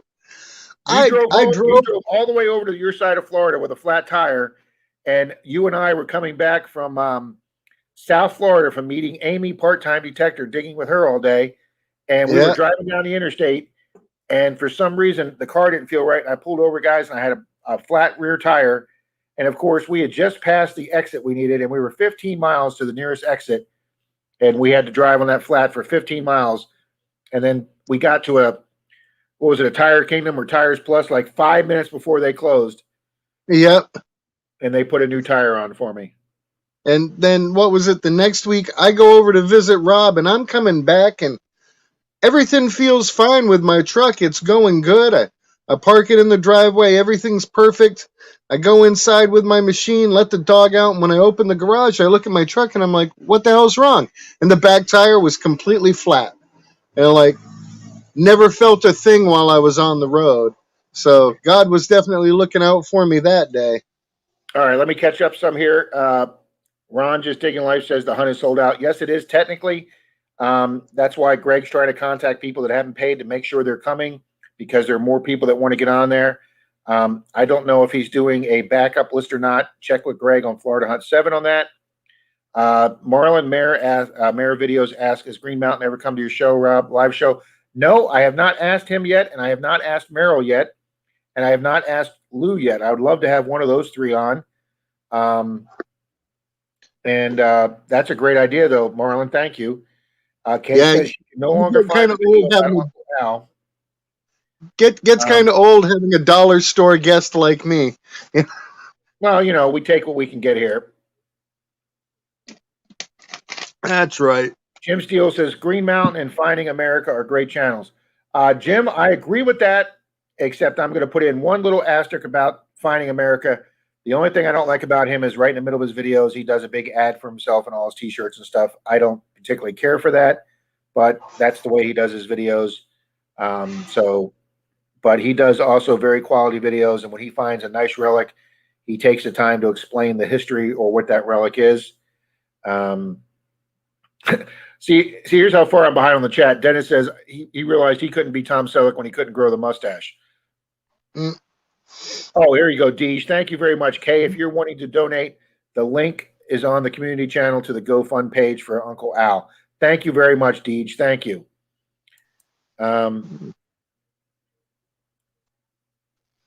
Let's see what else here. And great actor, Sam Elliott. Oh, he's the best. Him and Tom Selleck made the two best cowboys.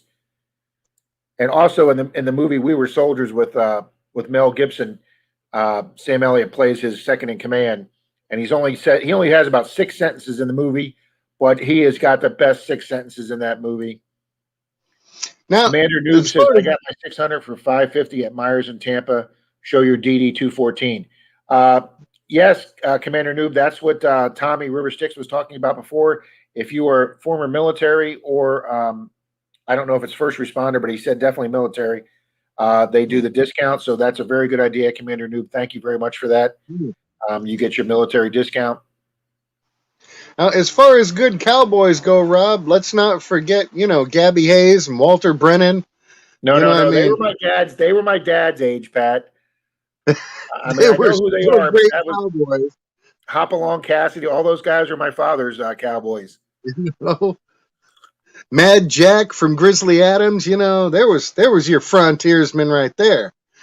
My dad used to love watching westerns or war movies where they had a 6 shooter, and he'd stop counting when he got to about 18 shots out of that 6 shooter. He just loved bashing movies like that. Sam Elliott was the bomb in Roadhouse. You got that shit right, Mark. That is one kick butt guys movie right there. And of course, the babe in the movie is an absolute babe too. So, Yeah, you can't say that about Clint Eastwood movies. He always used Sandra Locke. well, that's because he was with her for like 25 years. Yeah, you'd think he'd had some pride. Jeez.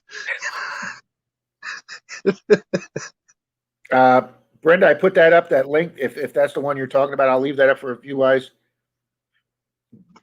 Shane says, "Did you see that goofy blind guy that records his own videos?" Yes, we have, Shane. And they're not. He may I be a didn't see goofy it, blind but I guy. did He hear makes him. good videos. Cynthia says, "Sam Elliott, my hero." Cynthia would probably say she'd put her slippers under his bed any day. It's funny, even though he just passed. Denise's guy was Sean Connery. Hmm. Everybody liked Sean Connery. Oh yeah, he was the man. He was great in the Dude, Untouchables. even And in The Rock, that was just oh awesome yeah, The stuff. Rock just freaking kicked butt. Yeah. Jim Steele says, "Thank you, Commander Noob, for your service." So yes, we thank you for your service, sir. Mark the Berg Hunter says, "See, Mark, I saw a comment that he loves his humor." Yes, we do love his humor. John Long says the FSU Seminoles, Pat, need as much Gatorade as they can get. Yeah, they haven't been doing well lately. Well, I am going to jump off here and lurk a little bit, but I need to start working, tapping out a design for those bumper stickers and stuff. Wednesday night, we'll be having the big Zoom meeting, and Yeah, then basically the Zoom meeting's 2 days before we all leave to go to Florida Hunt 7. So I'm that's going to trying to be do an my awesome time. And I will try to go live while we're there. See what I can do. Use my wife's phone as a hotspot or whatever, and go live for a few minutes just to show everybody the activity that's happening up near the booze and the food concessions, and give them a little overview of the land, and hopefully get more people interested into coming to FH8. yeah, not to get ahead of ourselves, Pat, but has anybody mentioned anything about that? Well, from what I understand, the FH series was usually done like every other year, but Or somebody else did it at a different location for the year, but I guess Greg's run the last 2 or 3. yeah, he's run quite a few of them. Because a And guy in our club long before I was metal detecting a member of the club, a guy in our club actually went to Florida Hunt 3, which was not Greg's, and he said it wasn't a real wasn't well put they had together. some crappy property, so nobody really found anything. And Hmm. that's the whole trick to this, guys, is still finding old Florida property that hasn't been developed or that somebody will let you on it. Yeah, so it looks like this location may be a standing location for a while. If Yes. if they keep liking what we're doing, and of course it keeps helping out the charity, that's what it's all about there. Yeah, veterans charity, guys, and all the proceeds go to the veterans charity. This is their big fundraiser for the year, and obviously, since this thing's grown so much for the year, and more people are donating prizes to the raffles. I mean, Pat won a very expensive watch last year that was donated. Yep, Troy won a watch. to what, Pat? $900 watch.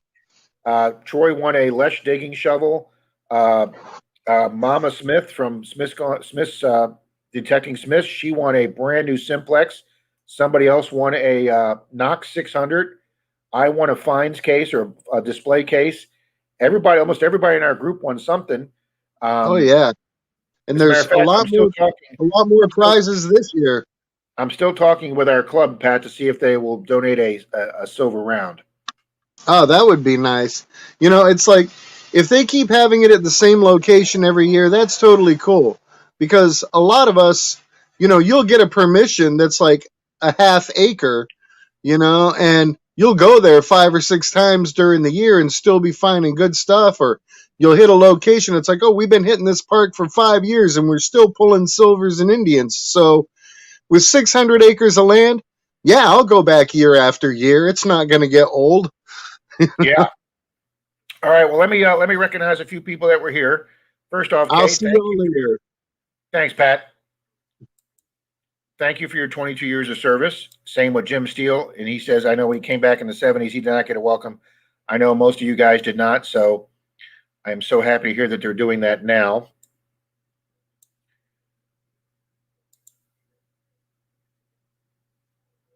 Mark the Berg Hunter, that's very nice of you to say. John Long says he's never looked under my Subaru hood, just have it serviced regularly by the dealer's experts. Yeah, those Subarus, that's why I think that's why Pat got one. They're damn reliable cars.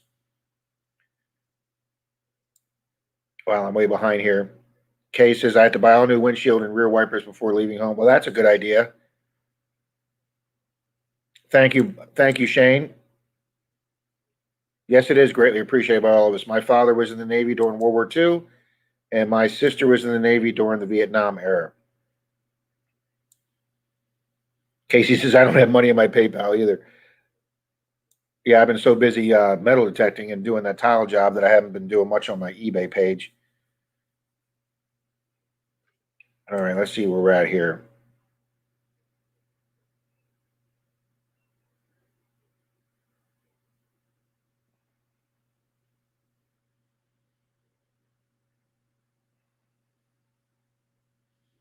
What about Tom Mix? Yep, there's another great old Western hero, Tom Mix. My dad used to mention his name all the time.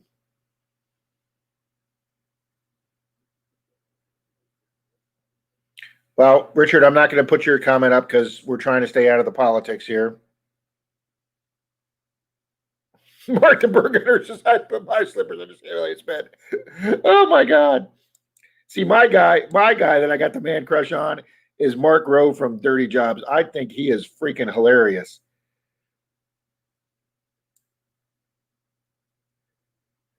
See it my way once says Clint Eastwood is the best cowboy ever. Well, you can't argue with his movies. Deej says he's got that deep, sexy voice. Yes, he does. And then Bill says John Wayne. I grew up watching John Wayne and Clint Eastwood westerns with my dad, and I grew up watching Star Trek and sci-fi movies with my mom. Brenda says, Shane, I hear you're driving Robert and Melissa to Florida on 7. Yep, I keep joking with you people that Shane's a bus driver. You people just don't know it. So he's picking up Robert and Melissa on the way. Joff says he met and shook the Rock's hand, Dwayne Johnson. Wow, I bet that was a solid handshake. Shane says he's going to be in the Zoom Wednesday. That's great. And don't forget Robert Duvall and Lonesome Dove. Lonesome Dove has such a freaking huge cast. Thor's Treasure, good morning, Thor. Actually, over there, it's afternoon. Sorry, I'm 3 minutes late, Thor. Mr. Thor's Treasure, one of my earliest subscribers, guys, from Scotland. He does some great videos. He's now into gold painting. He does some beautiful countryside videos of Scotland. And he's also got his live bird feeds going on where he set up a beautiful bird feeding area in the backyard of his house. Just very peaceful and relaxing.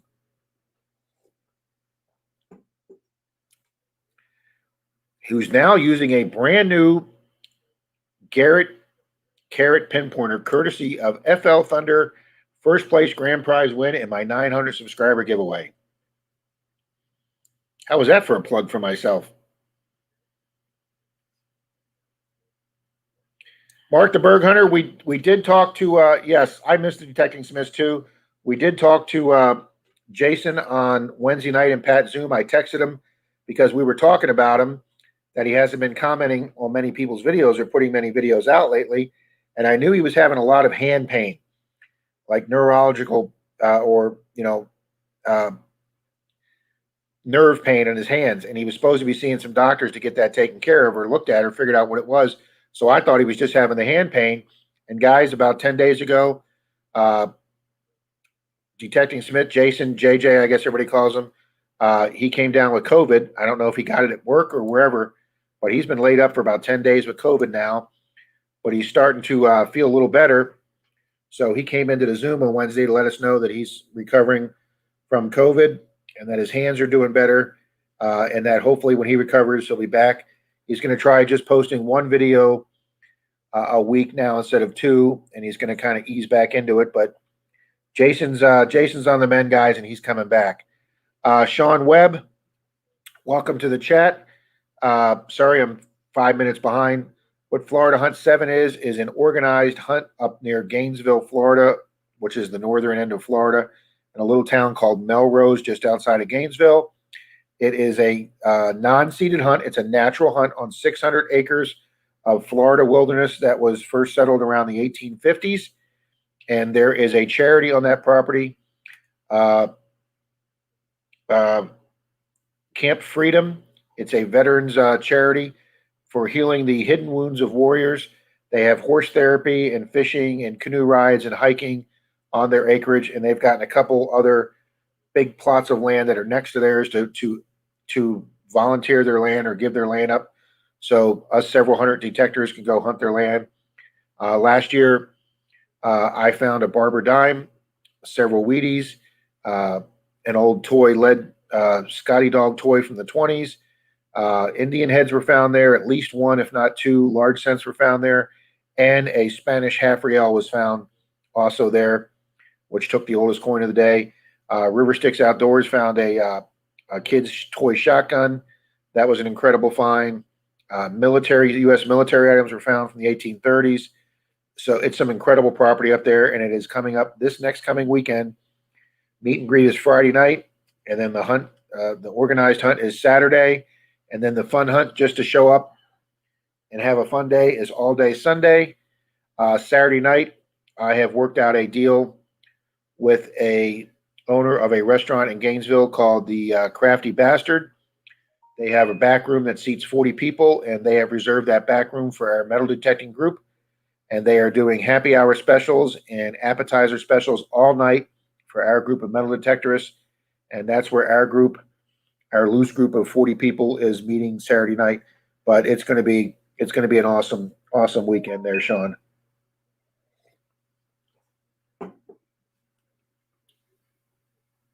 Watching you on two devices. Well, thanks, Tommy.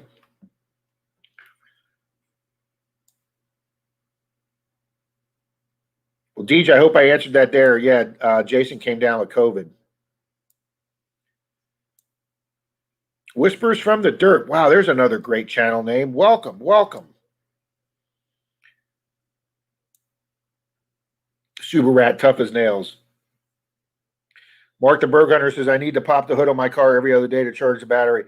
Mark, I was doing that till it just wouldn't work anymore, and then I finally had to go get a new battery for my truck. Whispers from the Dirt says, I will be there, Lord willing. Well, welcome. We'll be looking forward to you. We'll be the bunch of goofy guys in a big crowd. Thank you, Cynthia. And Kay says they're up to 27. No, Thor, I'm not spoiling Denise today. She's giving me this day. We're going to go to breakfast to her little favorite breakfast place tomorrow morning. And if we're up for it, we're going to go to Outback Steakhouse for dinner tomorrow night. General Diggle says, my dad was in North Africa, World War II desert rat. See, that's another show I grew up on was Rat Patrol. My dad and I used to watch on Saturday mornings. Combat and Rat Patrol. So thank you, Jeff. Nathaniel Outdoors says, Rob, would you like something made from all World War II bullets melted down to make a channel plaque around? Sure. Let me put my email up, and you can get a hold of me through my email.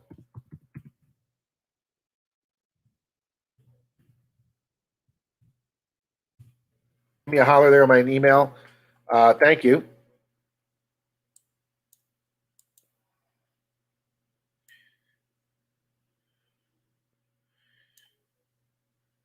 Just Shane, just point your bus south, and you'll stagger across it down there.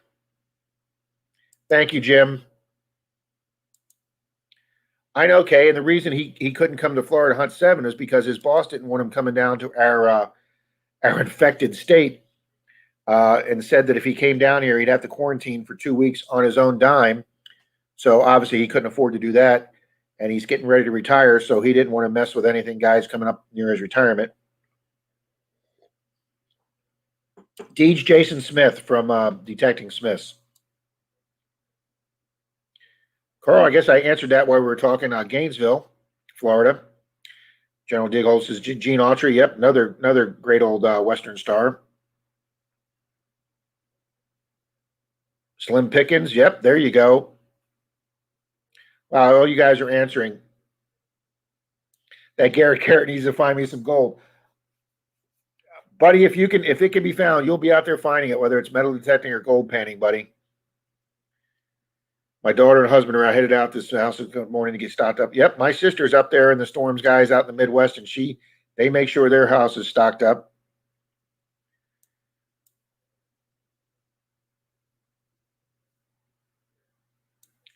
Carl, he actually runs the whole thing through Facebook, so I'm not really sure how you would be able to do that. I'm not on Facebook much, but I do have a Facebook account. I'm not on there much, but maybe you could kind of just do a general Facebook page without putting too much personal information on if you don't like doing that, just so you could qualify. But guys, I will probably see him in Wednesday night chats, Pat's Wednesday night Zoom chat, and Carl, I'll ask him that question. So the next time we're on, I can have an answer for you that. Sean said nerve pains in your hand are most likely from your neck. I've had 4 vertebrae fused. That's a dang good possibility. I don't know if Jason has any neck or spine. Or Cynthia says you can pay at the gate, Carl. He can, Cynthia, but he needs to be registered through Facebook, and I don't know how else you can register without going through Facebook. I know he does have a Gmail account, but again, that's on Facebook. So if there's some way that Carl, you know somebody that can get onto the page and get Greg's Gmail for the page, you can ask him that question. Dennis says the rain is done, so I'm going to go find some ground to hunt. I'll call you later, Rob. Have a great day, everybody. Thanks, Dennis. Good luck. Jason is working with his neurologist, Sean. Thank you, Cynthia. I did not know that.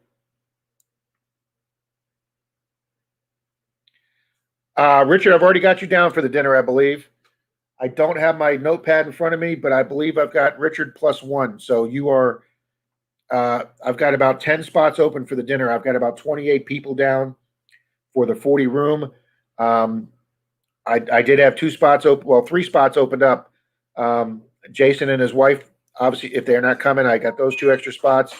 And with Susie Q not being able to come for health and financial reasons, her spot is available. So, yeah, we've got like 10 to 13 spots available. Thank you, Thor. But, yeah, I've already got you down, Richard. You're good to go. Are we still having a poker game? You bet your ass we are, Stan. It's either going to be at our hotel, mine and Troy's hotel, or Dalton and Pat's hotel, which is the hotel next door. There's 2 hotels right next door to each other. According to Greg, they're less than 15 minutes away from where he's having the meet and greet on Friday night. So they're very easy access. They're like 1 exit out of downtown Gainesville. So, I mean, it's a really short drive. But, yes, we're hoping to have enough people stand that we're going to have 2 tables going in the hotel kitchen dining room, the kitchen breakfast room. So, yes, sir.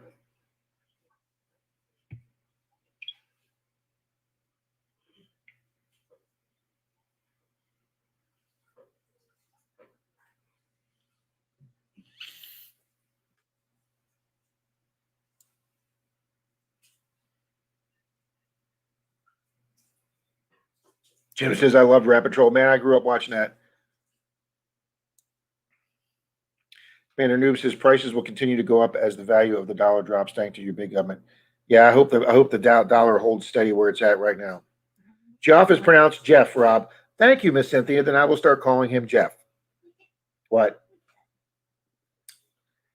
Guys, there's my box for my $50 hunt. Look, that's my $50 box and the cat. Hi, kitty. Hi, Miss Athena. Oh, I disturbed her now.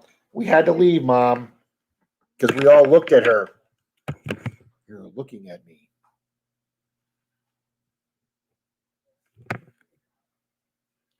All right. How do I do this camera? All right, there we go. Just give Rob 3 weeks to check. He's not real good about checking his email.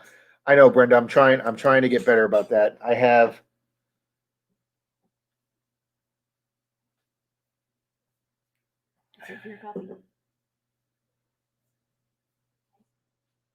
Thank you, dear.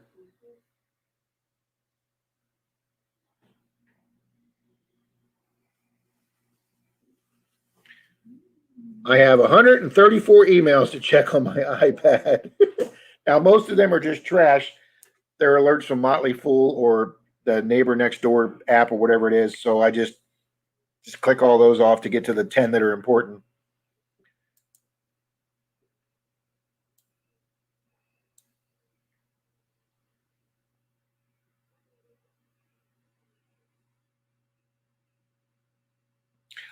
Yep, Tommy, thank you very much. I'm going to love to get together with him to see what he'd like to do.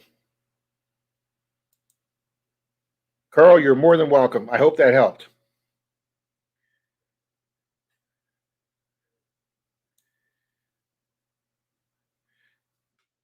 Mayor's video, yes, I guess starts when in 45 minutes. Marlon's video starts, guys.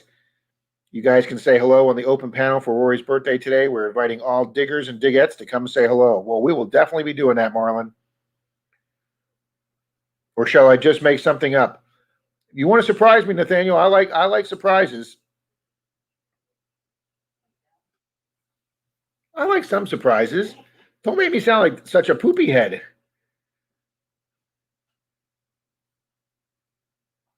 Oh yes, Cynthia, you are definitely down. You and +1, Cynthia. Absolutely. Have you forgot Randolph Scott, another great actor? Yes, he was not just westerns, but he did some other. Is there any more rooms available? Richard, I know some people just got rooms a couple weeks ago. Charlie just digging it, just made his reservation. I believe him and his dad are coming up. So yeah, I believe there are hotel rooms available. I've had mine for. We were all in a Zoom meeting on Wednesday night, and somebody mentioned in the Zoom meeting they got one of the last rooms at one of the hotels. So we all got online during Pat's Zoom meeting a couple months ago when we made sure we got our hotel reservations in. But I think there are still some hotels there. Stan, you're down too, buddy, for dinner. You're down too.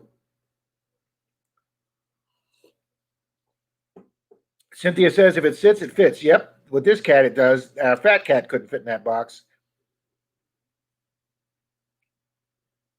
Whispers from the Dirt says I have metal detected for 2 years and only detected with one other person one time. This will be some experience. Yeah, we're going to be throwing you right into the fire there, Whispers from the Dirt. Right into the fire because, like he said, there's going to be somewhere between 150 and 200 people, which makes Denise nervous. So I will be wearing my mask, maybe even a double mask during the opening ceremony where they have, where Greg explains all the rules and what the charity's about, and then I guess the founder of the charity does a little speech, and then they have an invocation by a reverend wishing us all a safe and productive hunt. So probably when we're standing around, last year we was around 50 people standing there, but this year I'm expecting about 150, 200. So I will definitely be wearing my mask. But when I'm out there on 600 acres, and it's just going to be 3 or 4 of us from our group spread out 20 yards, 30 yards apart. But I will probably have on my Park Rat shirt. Okay, Rob. One, guys, because it's still one of my clean detecting shirts. My Wasabo beach shirt. I just got trashed yesterday hunting in the rain. And also, Pat makes a really comfortable shirt.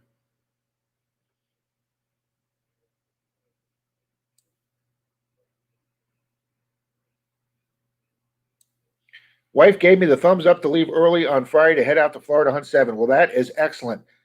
Troy and I are driving up, and we are meeting Dalton in the town of, I can say this, the town of Waldo. Where's Waldo? For anybody that has not seen my Waldo video on Florida Hunt 6 or bust called Treasure Box, where Troy digs up what we thought was a treasure box. Guys, you've got to see Troy in this video. It is the funniest thing in the world. It has been a very popular video on my page. It was not a treasure box, let me just say it that way. But on that property, Troy found an I can't remember if it was 1860s or 1870s, I believe it was a French coin. And I found my top part to a Three Merry Widows tin, which is the only one I've ever found. And that was a huge bucket lister for me. So Troy and I both got a couple bucket listers on an old house in Waldo. And I have found, I'm not going to say too much more about it, but I have found an old school grounds sports area that has now been abandoned for 50 years. And we will be hitting that in Waldo on Friday. And I'm sure Troy will be doing some door knocking too. So we hope to come to the meet and greet Friday night with at least a few good finds. Yeah, Whispers. Pat does T-shirts, but I'm not sure if he'd be able to get you one done before Florida Hunt 7. You could always go to Pat's channel, Park Rat Metal Detecting, and ask him. He is making me a channel with he's making me a shirt for my channel for Florida Hunt 7. As you can tell, this is the one that Pat had made up. This is Pat's slogan. You're only one hole away from a very good day. Pat's tagline. And he's putting on a T-shirt for me. I'd rather be detecting with Menardo Rob. So I will have my shirt up there. And if anybody's interested in them, we'll see if any interest in, and then Pat can make them up.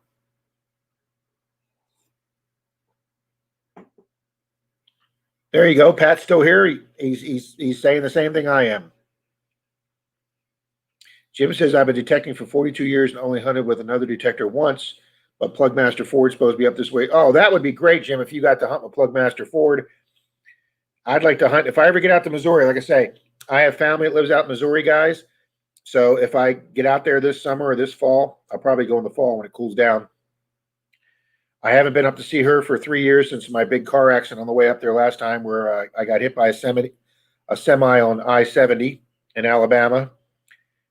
He changed lanes into me, did not see me. I was in his blind spot, and I got hit by a semi, and it acted like a police pit maneuver at 80 miles an hour. It drove me into the front of the semi, and I bounced off the semi, did 360s on the interstate. Luckily, nobody hit me, and then my car careened off and went head-on into the cement retaining wall.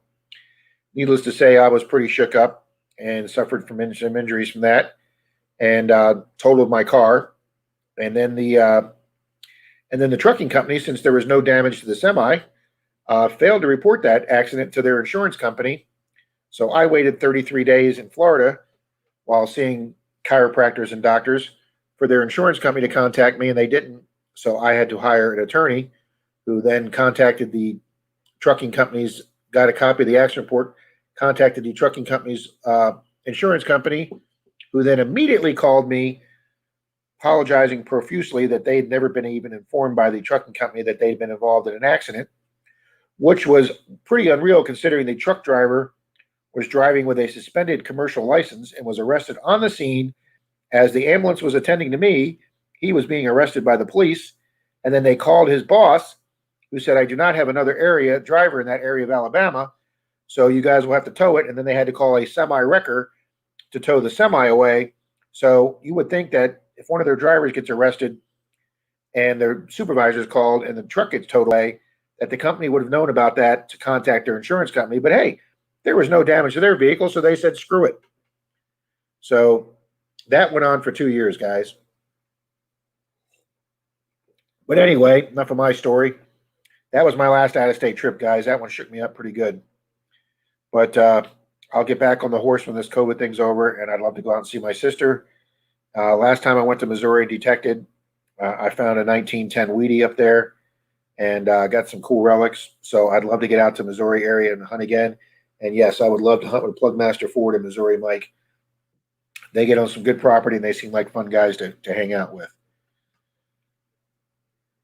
But Jim, I hunted by myself until I met Miss Alex, and she had hunted by herself till she met me, and then we met Dalton, and then I've met a few other guys in this county, but there's only like 5 guys in my county that metal detect. So Jim, I really hope you get to detect with them, buddy.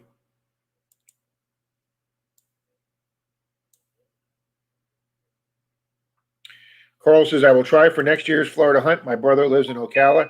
We've got to drive right up through Ocala to get to Gainesville, Carl. Literally, we go right through Ocala. So if he's in Ocala, you will be less than an hour away. That would be a great place to stay, because I know the Ocala guys are just driving up that morning. My hunting partner Dalton lives on the other side of our county, which puts him 30 miles closer to FH7, and it's only going to be about an hour and 20 minutes for Dalton to drive up there. But yeah.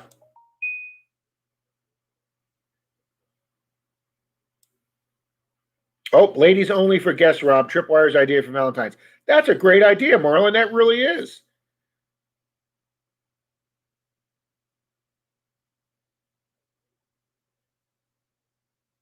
Thank you, Casey, for watching it.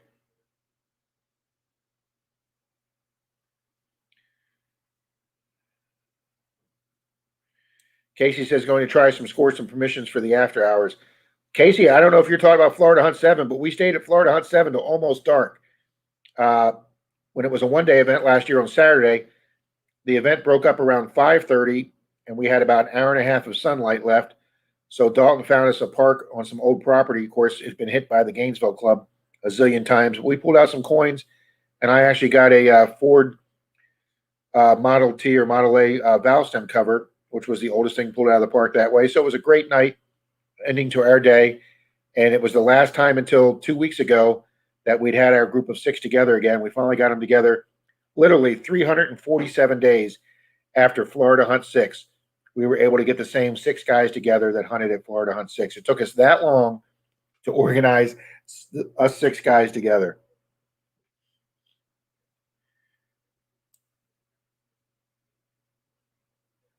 Kay says, sorry, she's not talking much. I'm with her granddaughter until her parents come home. Well, that's cool, Kay. Yes, Kay does look way too young to have grandkids.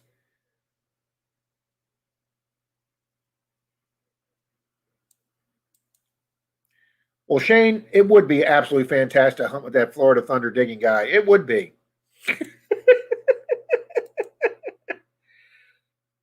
I am really looking forward to meeting you, Shane. You have no idea the respect this community has for you getting out there and doing that, being blind. DJ, I will see you over at Marlon's house. Chat, that is correct.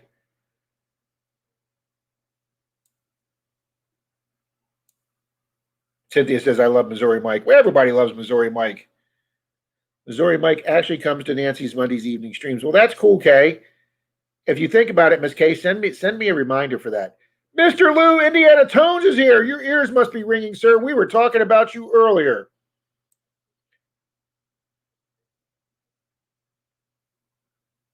Good morning, Lou. Dr. Tones is in the house. And there's Mr. Reed. Since it's now 7:58 there and not 6 a.m. Good morning, Reed. Lou, let me send the come on in, Lou. I just put the connection chat up.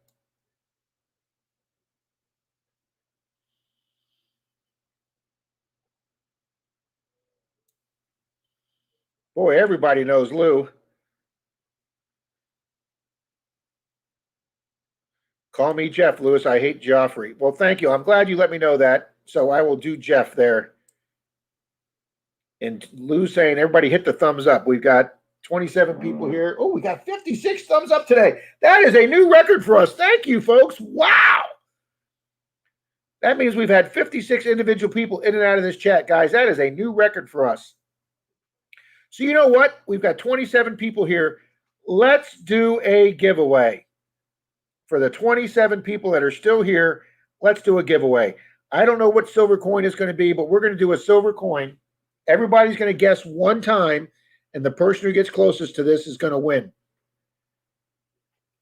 Okay. Here is my sheet, guys. This is my September 2018. Yes, I have saved all my coins. Here is my September 2018 clad jar, guys. Okay, these are all the coins I found September 2018. Now, guys, I wasn't doing many permissions back then, so I was mainly doing parks and tot lots and open fields. So I got a lot more clad back then than I do now. As you can tell, this is a big applesauce jar. So, guys, everybody, one guess on how many coins. Actually, we're going to have two winners. The person who's closest to the amount of coins and the person who's closest to the amount of actual money. So everybody guess the amount of coins you think is here and the amount of how much that totals up to. And the two people that guess the closest will actually win a silver coin from me. All right, you guys can start guessing now.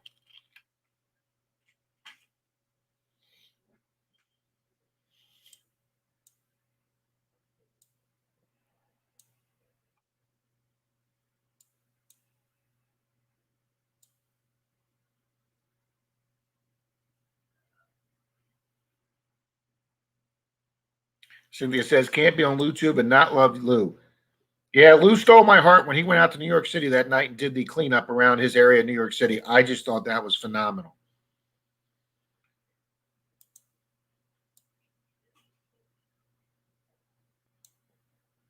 Okay, we've got 314 coins from Tommy. We got 738 from Jeff, 433 from Bill. I'm going to have to get the calculator out for this. Jeff says 738. Yeah. Honey, there's a lot of coins in that jar. Bill says 423. See it, my one says 3183. Pat says $83, 334 coins. Richard says 357 coins. Carl says 458.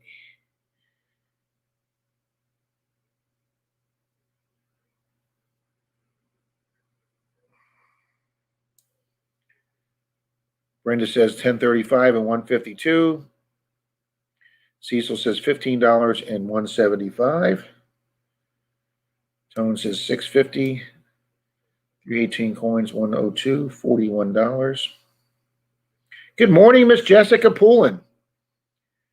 250 coins. Good morning, Silver Rich. Reed says 3750 and 178 coins. Jim Steele says 5. Man. Oh, what did I just do there, guys? Oh, okay, there we go. 534 and 169 total. Carl Becker says $52. Tommy says $36.64. Jeff says $8.28. Jessica says 600 coins. Shane, who looked at it really closely, says 398 coins. See, even Denise laughed at that one, okay? Because she knows who Shane is.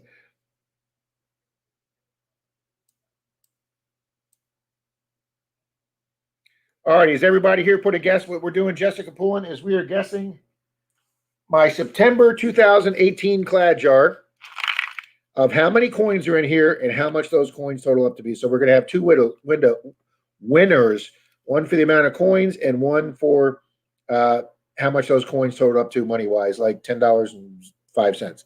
It's more than $10.05. So if everybody's put in one guess, guys, I will have to go back and watch this and use my handy-dandy bedazzler calculator. That's our bedazzler. And I will see who's the closest because there's 2 or 3 people right now that I know are fairly close. And I'll have to use the calculator to see which one's actually the closest for both the coins and the amount. Perfect, Jessica. Thank you. Shane, listen to the jiggle. I should have shook it up more for Shane. This thing's got some heft to it. Oh, but whoever reminded me of that, thank you for reminding me to do that this morning. I actually brought it out of my cubby hole to do that this morning.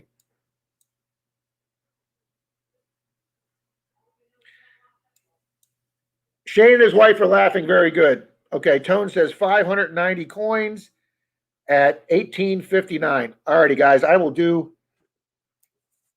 I have a log. I have the old notebook, school notebook that's got my 2020 YouTube giveaways.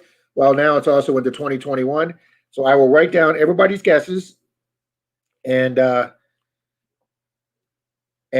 you know what? I'll do a video on who's gonna win this. I will do a quick video before I go to Florida Hunt 7. We'll announce the winner, and I'll also announce it on Pat's Zoom meeting Wednesday night who won. Corey Smith, aka the Detecting Bunny, is here. Good morning, Corey. And since Corey just came in, we'll let Corey take a guess too. Corey, we're guessing this is my September 2018 metal detecting finds for the month. It's got all clad. Guess how many clad coins are in here and how much they total to. So we might as well let you in here too. There's Mr. Al. Here's a second person joining us. His ears must have been burning. How's everybody doing today in the chat? I'm doing fine in rehab now. I was going to call him for 2 months, just letting him know that most people don't. I don't think Rob knows. Yeah, I didn't know, Al, till last night. I saw the video that they did for your GoFundMe page, and then obviously Miss Kay knew about it. Thank you, Casey. But thank you. There's Mr. Tones. I actually have the man in my stream. What's up? Hey, everybody. Thanks for coming in, buddy. Got it. Well, at least you look warm inside your house. Yes, we're not going outside. Let's see out there. Oh, look at that, folks. Look at that. Snow covering up the air conditioning units. Yeah, we're getting more. We're getting more. You're getting more. Yeah, I have family that lives in Baltimore, and that's where I stay. That's where I went. When I stayed with my cousin and right outside of Baltimore, Lou, when I contacted the treasurer of the Maryland Free State Treasure Club to ask if they could have guests come to their meeting, because I was hoping to get to meet the Hoover Boys or their club. And it comes to find out that their meeting hall where they meet is 5 minutes from my cousin's house. Wow. So I got to go to one of their meetings, and 3 out of the 5 Hoover Boys were there. And guys, I will tell you this. Everybody says, I've heard some things about the Hoover Boys that they're snobbish, or if you don't have properties for them to hunt, they don't invite you to hunt. Well, that's all BS. I met the guys that night. I Nice. found a gold ring that day in a tot lot. Wow. Okay, hon. And Brad brought out his gold test kit. He tested it for me that night. And that's perfect, Lou. They do a potluck dinner before their meetings. Everybody brings in a different meal. Guys, they fed me their potluck dinner.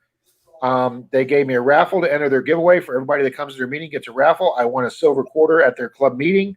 Wow. And that was the meeting. Kurt had found that Civil War, that rare Confederate Civil War naval button that he had found in that river on one of their hunts, and he displayed that at their meeting that night. They let me put my finds from my time in hunting Maryland there, and a bunch of people commented on my finds, and that club treated me like I was a long-lost brother. Wow. And at the end of that meeting, Lou, Kurt said, I've got a 300-acre permission on 1800s land. Who wants to hunt Saturday? And not a single person in his club raised their hand. So I went, I'll go, Kurt. I'm still here Saturday.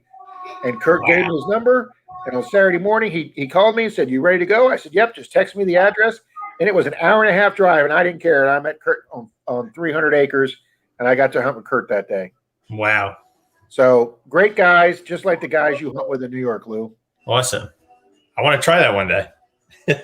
There you go. It's awesome. Yeah, so if I do that trip to Baltimore this year, Lou, this fall, I'm definitely going to do the extra few hours to get up to New York. Awesome. Because We'll go to Dead Horse Bay. Do what? We'll go to Dead Horse Bay. That's where I want to go to so bad. Yeah. I just want to find one thing out of Dead Horse Bay. You will. You might find too much stuff. Yeah. Brooklyn Treasure Hunter, good morning this morning. Good morning, Frank. Digging Richmond's here. Good morning, Digging Richmond.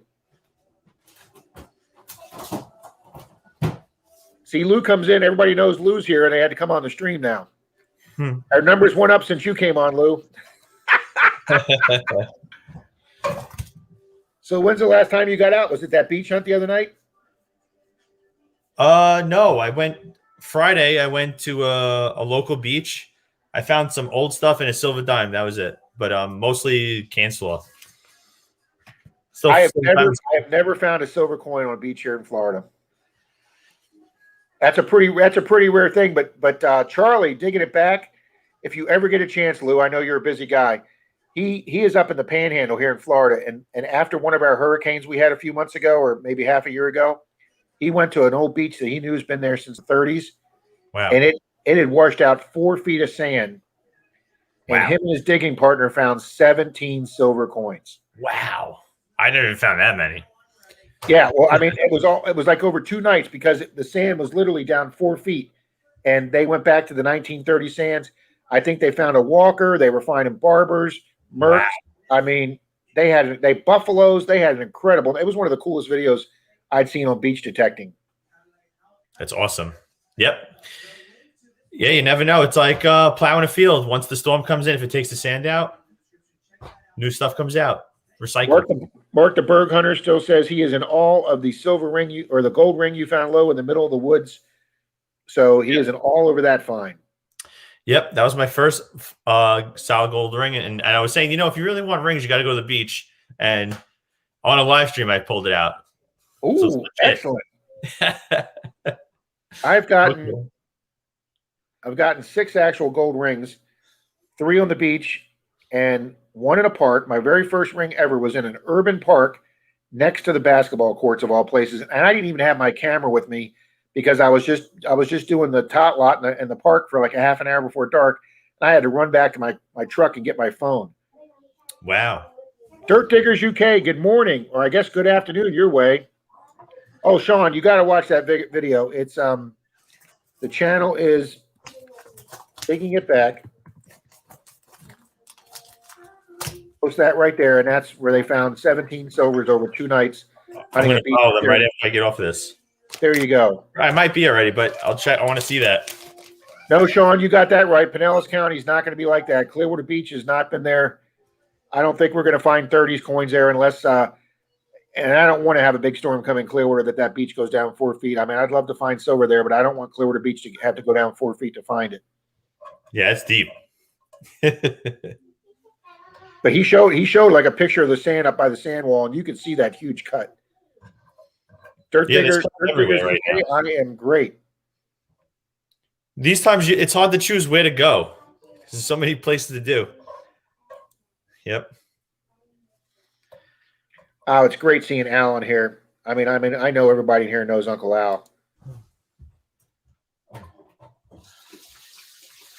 I actually promised Al a silver dollar if I didn't get to 100 silvers coin roll hunting in 2020, and then of course COVID hit and just shut me down like slammed the door in my face. Al doesn't know this, but I was at 35 silvers, Al, coin roll hunting halves before COVID hit, and I believe I would have hit that 100, but COVID shut me down, and I just started getting boxes like 2 months ago, and in my first 5 boxes, 3 out of my first 5 boxes, I found silvers, and now Al, I'm on a 14 cold box streak for $50.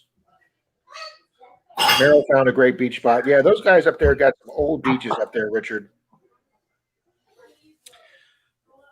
Rob, I wanted to ask you, I see you get a lot of permissions. Do you just knock on doors? Do you give out flyers? How do you do that? I knock on doors. Sorry. I've taken Dalton does pretty good door knocking. I do pretty good door knocking. Troy is a freaking professional at it. His family actually had him T-shirts made that says, "Can I metal detect your yard?" They're just hilarious T-shirts. But Dalton taught me to use the word history. We're trying to save history, so we have incorporated that into our little speech. But I usually just walk up and I introduce myself. I use my full name. I say, "Hi, my name is Robert Clark. I'm a local metal detectorist here. We've done several yards in your neighborhood. We'd like to ask if we can swing our metal detector on your yard to find an old relic or maybe something that goes along with your house or some history and maybe an old coin or two or an old car." I usually use the phrase swing our metal detector. I don't usually say dig holes because obviously that turns people off. But it did work against me once. We got this beautiful old permission And we were out, I said, can we swing? And we were out digging. And the lady came out the front door and watched us. And even though she saw me put the plug back in and make it look perfect, she said, I'm going to have to ask you two boys to leave. She says, we didn't know you were going to dig holes. We just thought you were going to sweep it over our grass. And I was like, well, the stuff's underneath the grass. And even though she saw us put the plugs back, she asked us to leave. Clark's Cove says his name is Robert Clark without the E. That is right. And my name is Robert Clark with the E. So Clark's Cove and I have almost the exact same name. Bill says he knocks on doors and they call the cops or throw stuff at him. Oh, that's funny, Bill. I've only had a couple people be rude to me. Most of them. One guy answered the door and said, "You are disturbing me," and he shut the door. So, but most of the time, guys, people are polite. You do get the occasional person that goes, "Well, what's in it for me?" That's when you know things aren't going well. Yeah, it's not a good sign. No, that's not a good sign. Or if they talk to you from the window and they don't open the door, that's usually not a good sign either. Yeah. They're very protective of their lawns where I live. So, I watched you. I was late on your stream. I saw the end of the beach and then your drive home. Boy, that was a long drive. Yeah. But you were showing some of the houses in the yards. We have some beautiful old late 1800s, early 1900s around here. But the people that keep their houses beautiful, they put those manicured lawns in, and I'm not going to ask on a manicured lawn. Right. Yeah. We did one guy's, the oldest house in Dunedin was an 1898 house. It's still used as a house. It's one of the biggest houses in the city. And he had a pretty nice lawn, but just because of the age of the house, we asked him, and the guy actually said yes. And he says, I just got 3 conditions. And I said, what is it? And he says, 1, I want to see everything you find. I said, done. We do that anyway. And then he said, 2, I don't want you digging holes any more than 6 inches deep. And we said, fine, because most of the stuff's not that deep. And then I can't remember what his third condition was, but it wasn't a big deal either. Oh, I guess he just wanted to make sure we put everything back the way it was. And anyway, we put everything on our display board, showed him. We found 2 silver dimes in his yard. We found a couple old relics.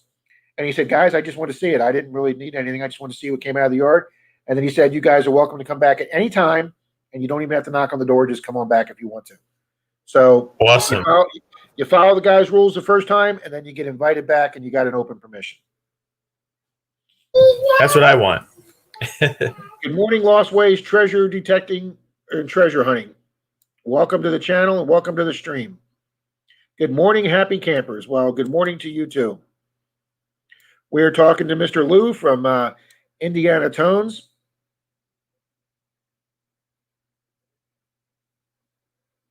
Wow, I'm actually caught up with the morning Southern Relics. If I missed Southern Relics, sorry about that. Welcome to the chat. Wow, we're back up to 32 people. Lou's bringing people in.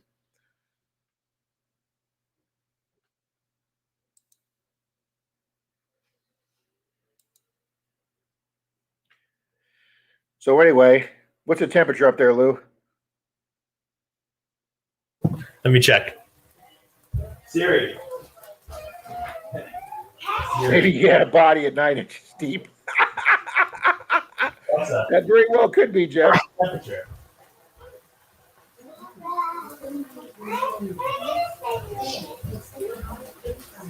It is 31 degrees. Corey, we're going to have to get together today, buddy. Denise actually let me go out. Ooh, there's bacon. Denise just got an air fryer, Lou, and she puts the bacon in the air fryer now because she hates cooking bacon. And she says it is so easy to do. They teach you to take a couple pieces of white bread and put it in the bottom of the air fryer below where the bacon cooks. And then the bread absorbs the grease from the bacon, and you just take the bread out, throw it away, and 90% of your cleanup's done. That's a great idea. Whistle Pig Detecting, good morning from Louisville, Kentucky today. Yeah, you got to be cold up there.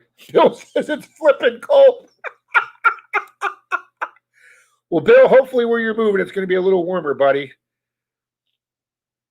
Brenda says, Lou, you are warm. We're at negative 13. Oh, my God, Brenda. Dirt Diggers UK, saying hi to Cynthia. It's colder here in Texas than it is in NYC. Yeah, this is just a freaking weird cold spell, guys. So we're going to have to get you down here one of these days. I got to go. My kids are going wild right now. Okay, well, thanks for coming in, Lou. I greatly All right, guys. appreciate it, buddy. Take care, Appreciate it. everybody. Thanks, Lou. Wow, that was great, guys.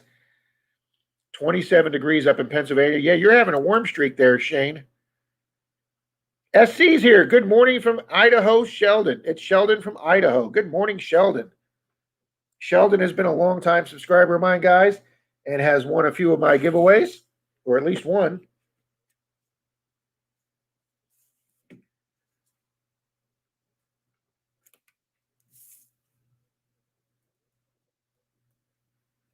I'm writing down his name too, put on my cheat sheet.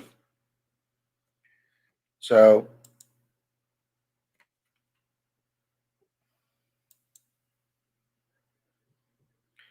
$27, my bones hurt just reading that. I know, Corey. I mean, if we're down here in Pinellas, it's nice and warm down here, guys. For those of you that aren't familiar with Florida, Clearwater Beach and all the beaches on our west coast here of Florida are in Pinellas County. The same as the Sponge Docks town, the tourist town of Tarpon Springs, that is Pinellas County.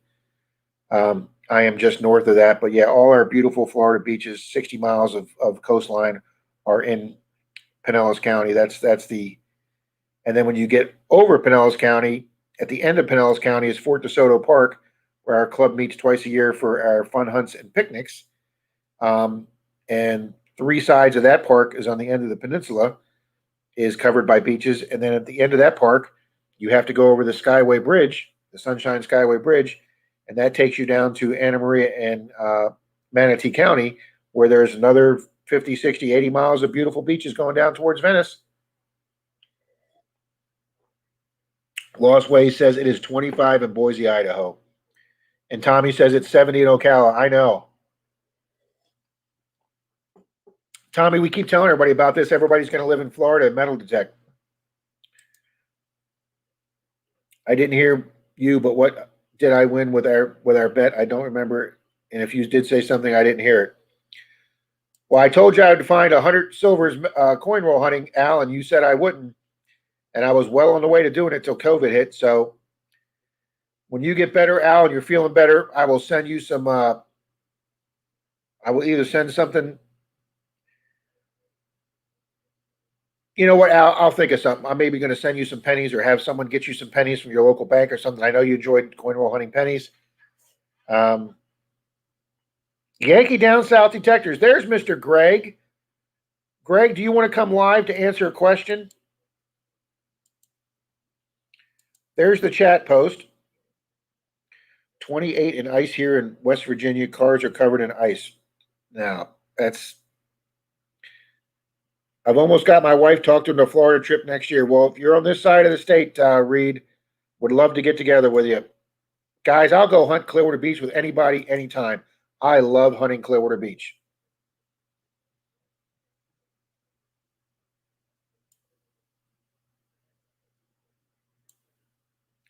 For those of you that aren't familiar with Mr. Greg, Yankee Down South Adventures, he is the coordinator and main man for Florida Hunt, well, 6 and 7, and a couple of the other ones.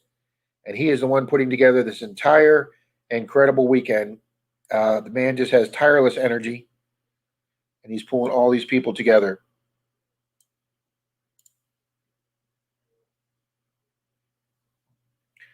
Cecil, I can understand that. I have my neighbor Johnny across the street who bought the investment property that I rehabbed and sold. He bought that house across the street from Denise.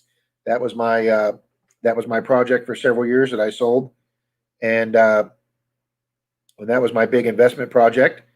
He has a nice fishing boat, and then the house next door just sold. The guy sold it finally, got tired of crappy renters that we had next door, and a young guy moved in that's an engineer, and he has got his beautiful pro bass boat next door. And both my two neighbors in both directions have told me anytime I want to go back out to that island that they took me to metal detecting, they will take me out there, and they're going to take me around to the backside of the island where even more people party, and hopefully we'll find more stuff this time on my next island trip out. That video got a lot of you guys hunting out on an island. Jeff says it's 21 degrees Fahrenheit in Austria. Jesus, that's way too cold too. But yeah, I've had two boats in my life, Cecil. And I was excited the day I bought both of them, and I was even more excited the day I sold both of them.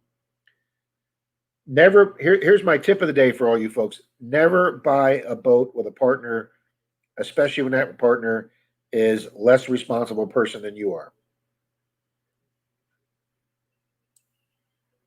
Stan, I'll be seeing you in a few days, buddy. Corey, Stan's asking you to contact him because he lives about 10 minutes from Clearwater Beach. I have hunted Clearwater Beach with Mr. Stan. He's got a new simplex. So Corey, maybe you and Stan can get together. I'm like 40 miles away from you guys, but Stan's literally in your backyard.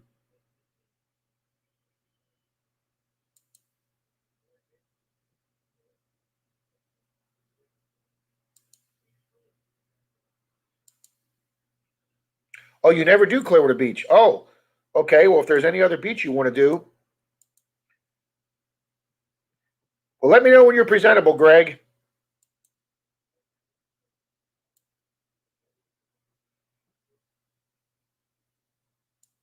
Okay, what are the questions? Somebody wanted to know if there's any way that they can get entered for one of the Florida Hunt Sevens, for one of the Florida Hunts without having a Facebook page.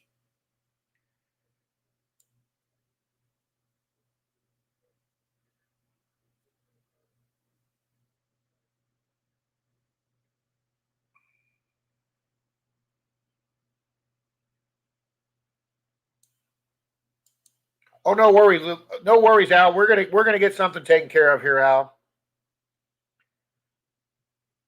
That's all right. Yeah, we had no control over that, Al. But we all miss your penny roll hunts, Al. You're very knowledgeable and informative on those pennies. Duct tape those kids to the wall.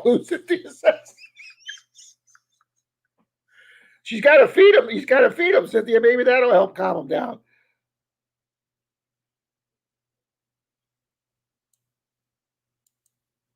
Tough to get 100 coins, metal detecting silver, but you can do it. That's going to take you all year to do it unless you find a honey hole.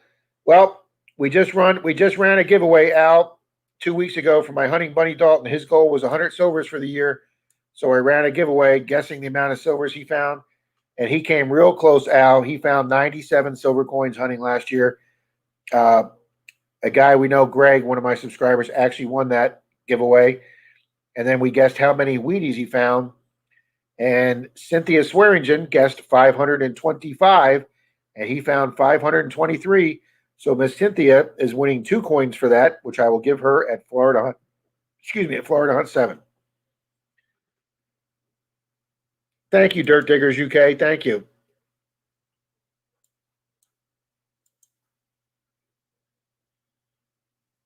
Oh, that's great if we're having an official photographer there. Hopefully there'll be some pictures in the American Diggers magazine.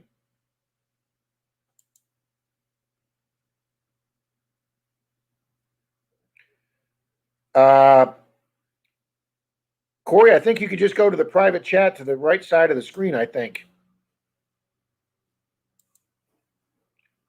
Whistle Pig says he's got to go. Thank you. Thank you so much for popping in this morning and staying for a while.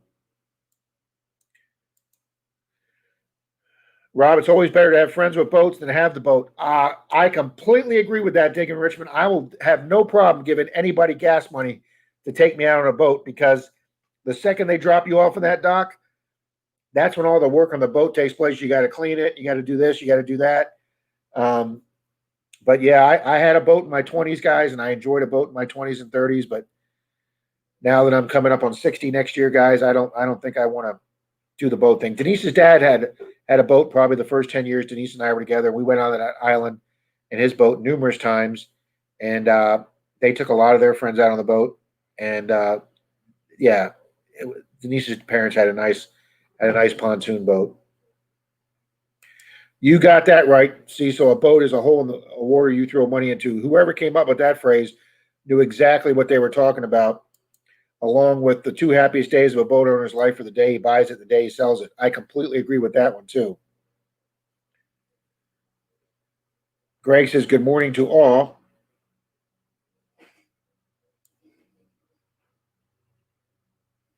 Yep, you're exactly right, Reed.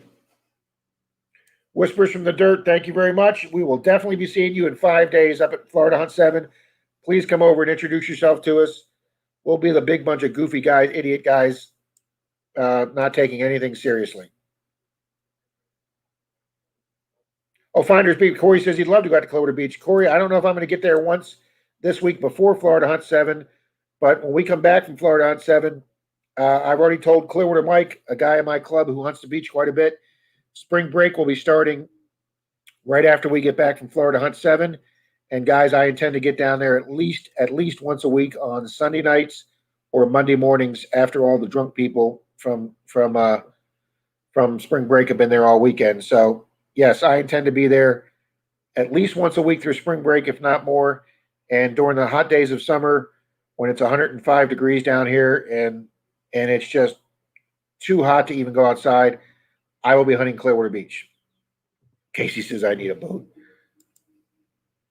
But when you got 2 out of 3 neighbors on your sides at boats, guys, that's great. Okay. Wow, Cynthia was right. They can just show up at the event as the page isn't having any more folks. Here is the address. They can show up Saturday morning. Well, there you go. Who was asking that? But Cynthia, you were actually 100% right, Cynthia.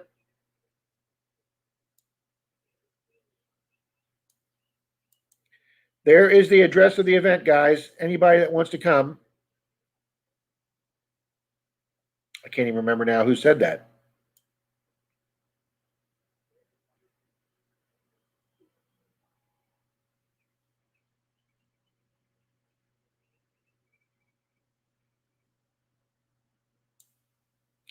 Is it the same on a phone? It should be.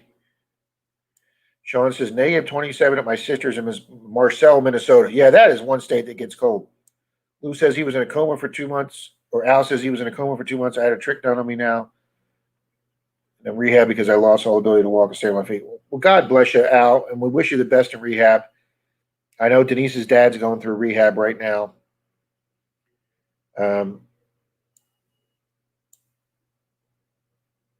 You don't need a money sink, aka boat, for the Florida fishing. We have a great pier fishing. That is true too. The St. Sebastian Pier has to be experienced to be believed, and there is nothing like surf fishing Pompano. There you go. I've been metal detecting on Clearwater Beach, guys, and seen guys pulling sharks from hunting the surf on Clearwater Beach. We're the same age as Cynthia. I didn't know that. I know it's old, isn't it, Cynthia? Brenda's got to go. Marlon's coming on and with a special Valentine's special, and she is probably a moderator for Mr. Marlon. Coin stands right. A boat stands for break out another 1,000. You got that right, Stan.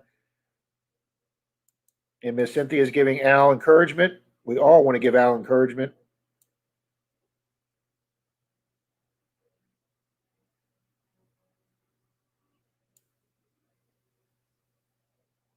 Rob is way behind again. Yes, I am. You are welcome, Carl. Thanks for being here today. I hope to see you soon. And on Wednesday night, we do a Zoom meeting on Park Rat Metal Detecting's channel. Just go to any of his videos, and he puts the phone number for his Zoom meeting on Wednesday nights at 7 p.m. A lot of the people that are in this stream right now are in Pat's Zoom meeting Wednesday night, but we don't have all the restrictions that YouTube has. And we also talk about metal detecting and fines and fun stuff. And we're going to be talking about Florida Hunt 7 there Wednesday night. So thank you, Carl. Sunday's definitely a good day for me to go. Well, I will definitely be there Sundays in March. That's for sure, Corey. Thank you, Bill. Well, Al, that's why we're pulling for you, buddy. All righty, Miss Cynthia, thanks for being here. Corey, we can definitely get out there at night, too. It's so much cooler at night. Good morning, Hydra Comics. Welcome to popping in. Yep, Kay, it's time to head over to Marlins.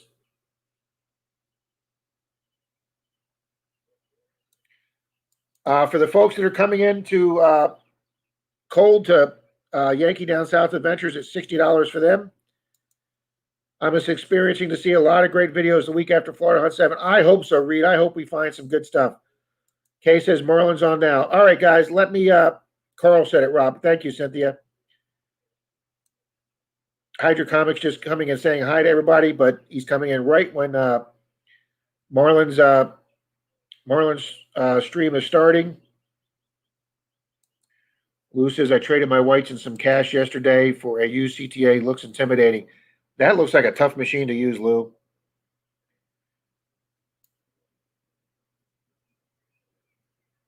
Hydra. Oh, I'm going to announce that on Wednesday. I'm going to put that in a video, Richard. I'm going to figure out who won, and I'm going to post that as a video. Alrighty, guys. Marlon's coming on right now. He's been on for a few minutes. Let's everybody transfer over to Marlon's video. Go to Mayer Videos, Maer Videos. Marlon's running his Valentine's Day stream there. We'll see all you good people over at Marlon stream. Thanks for hanging out with us for 2.5 hours this morning. We'll see you over there, guys. Thanks for being here today. Happy Valentine's Day to everybody, especially you ladies out there. Hope you all have a relaxing day. Thanks all. We'll see you over at Marlon's.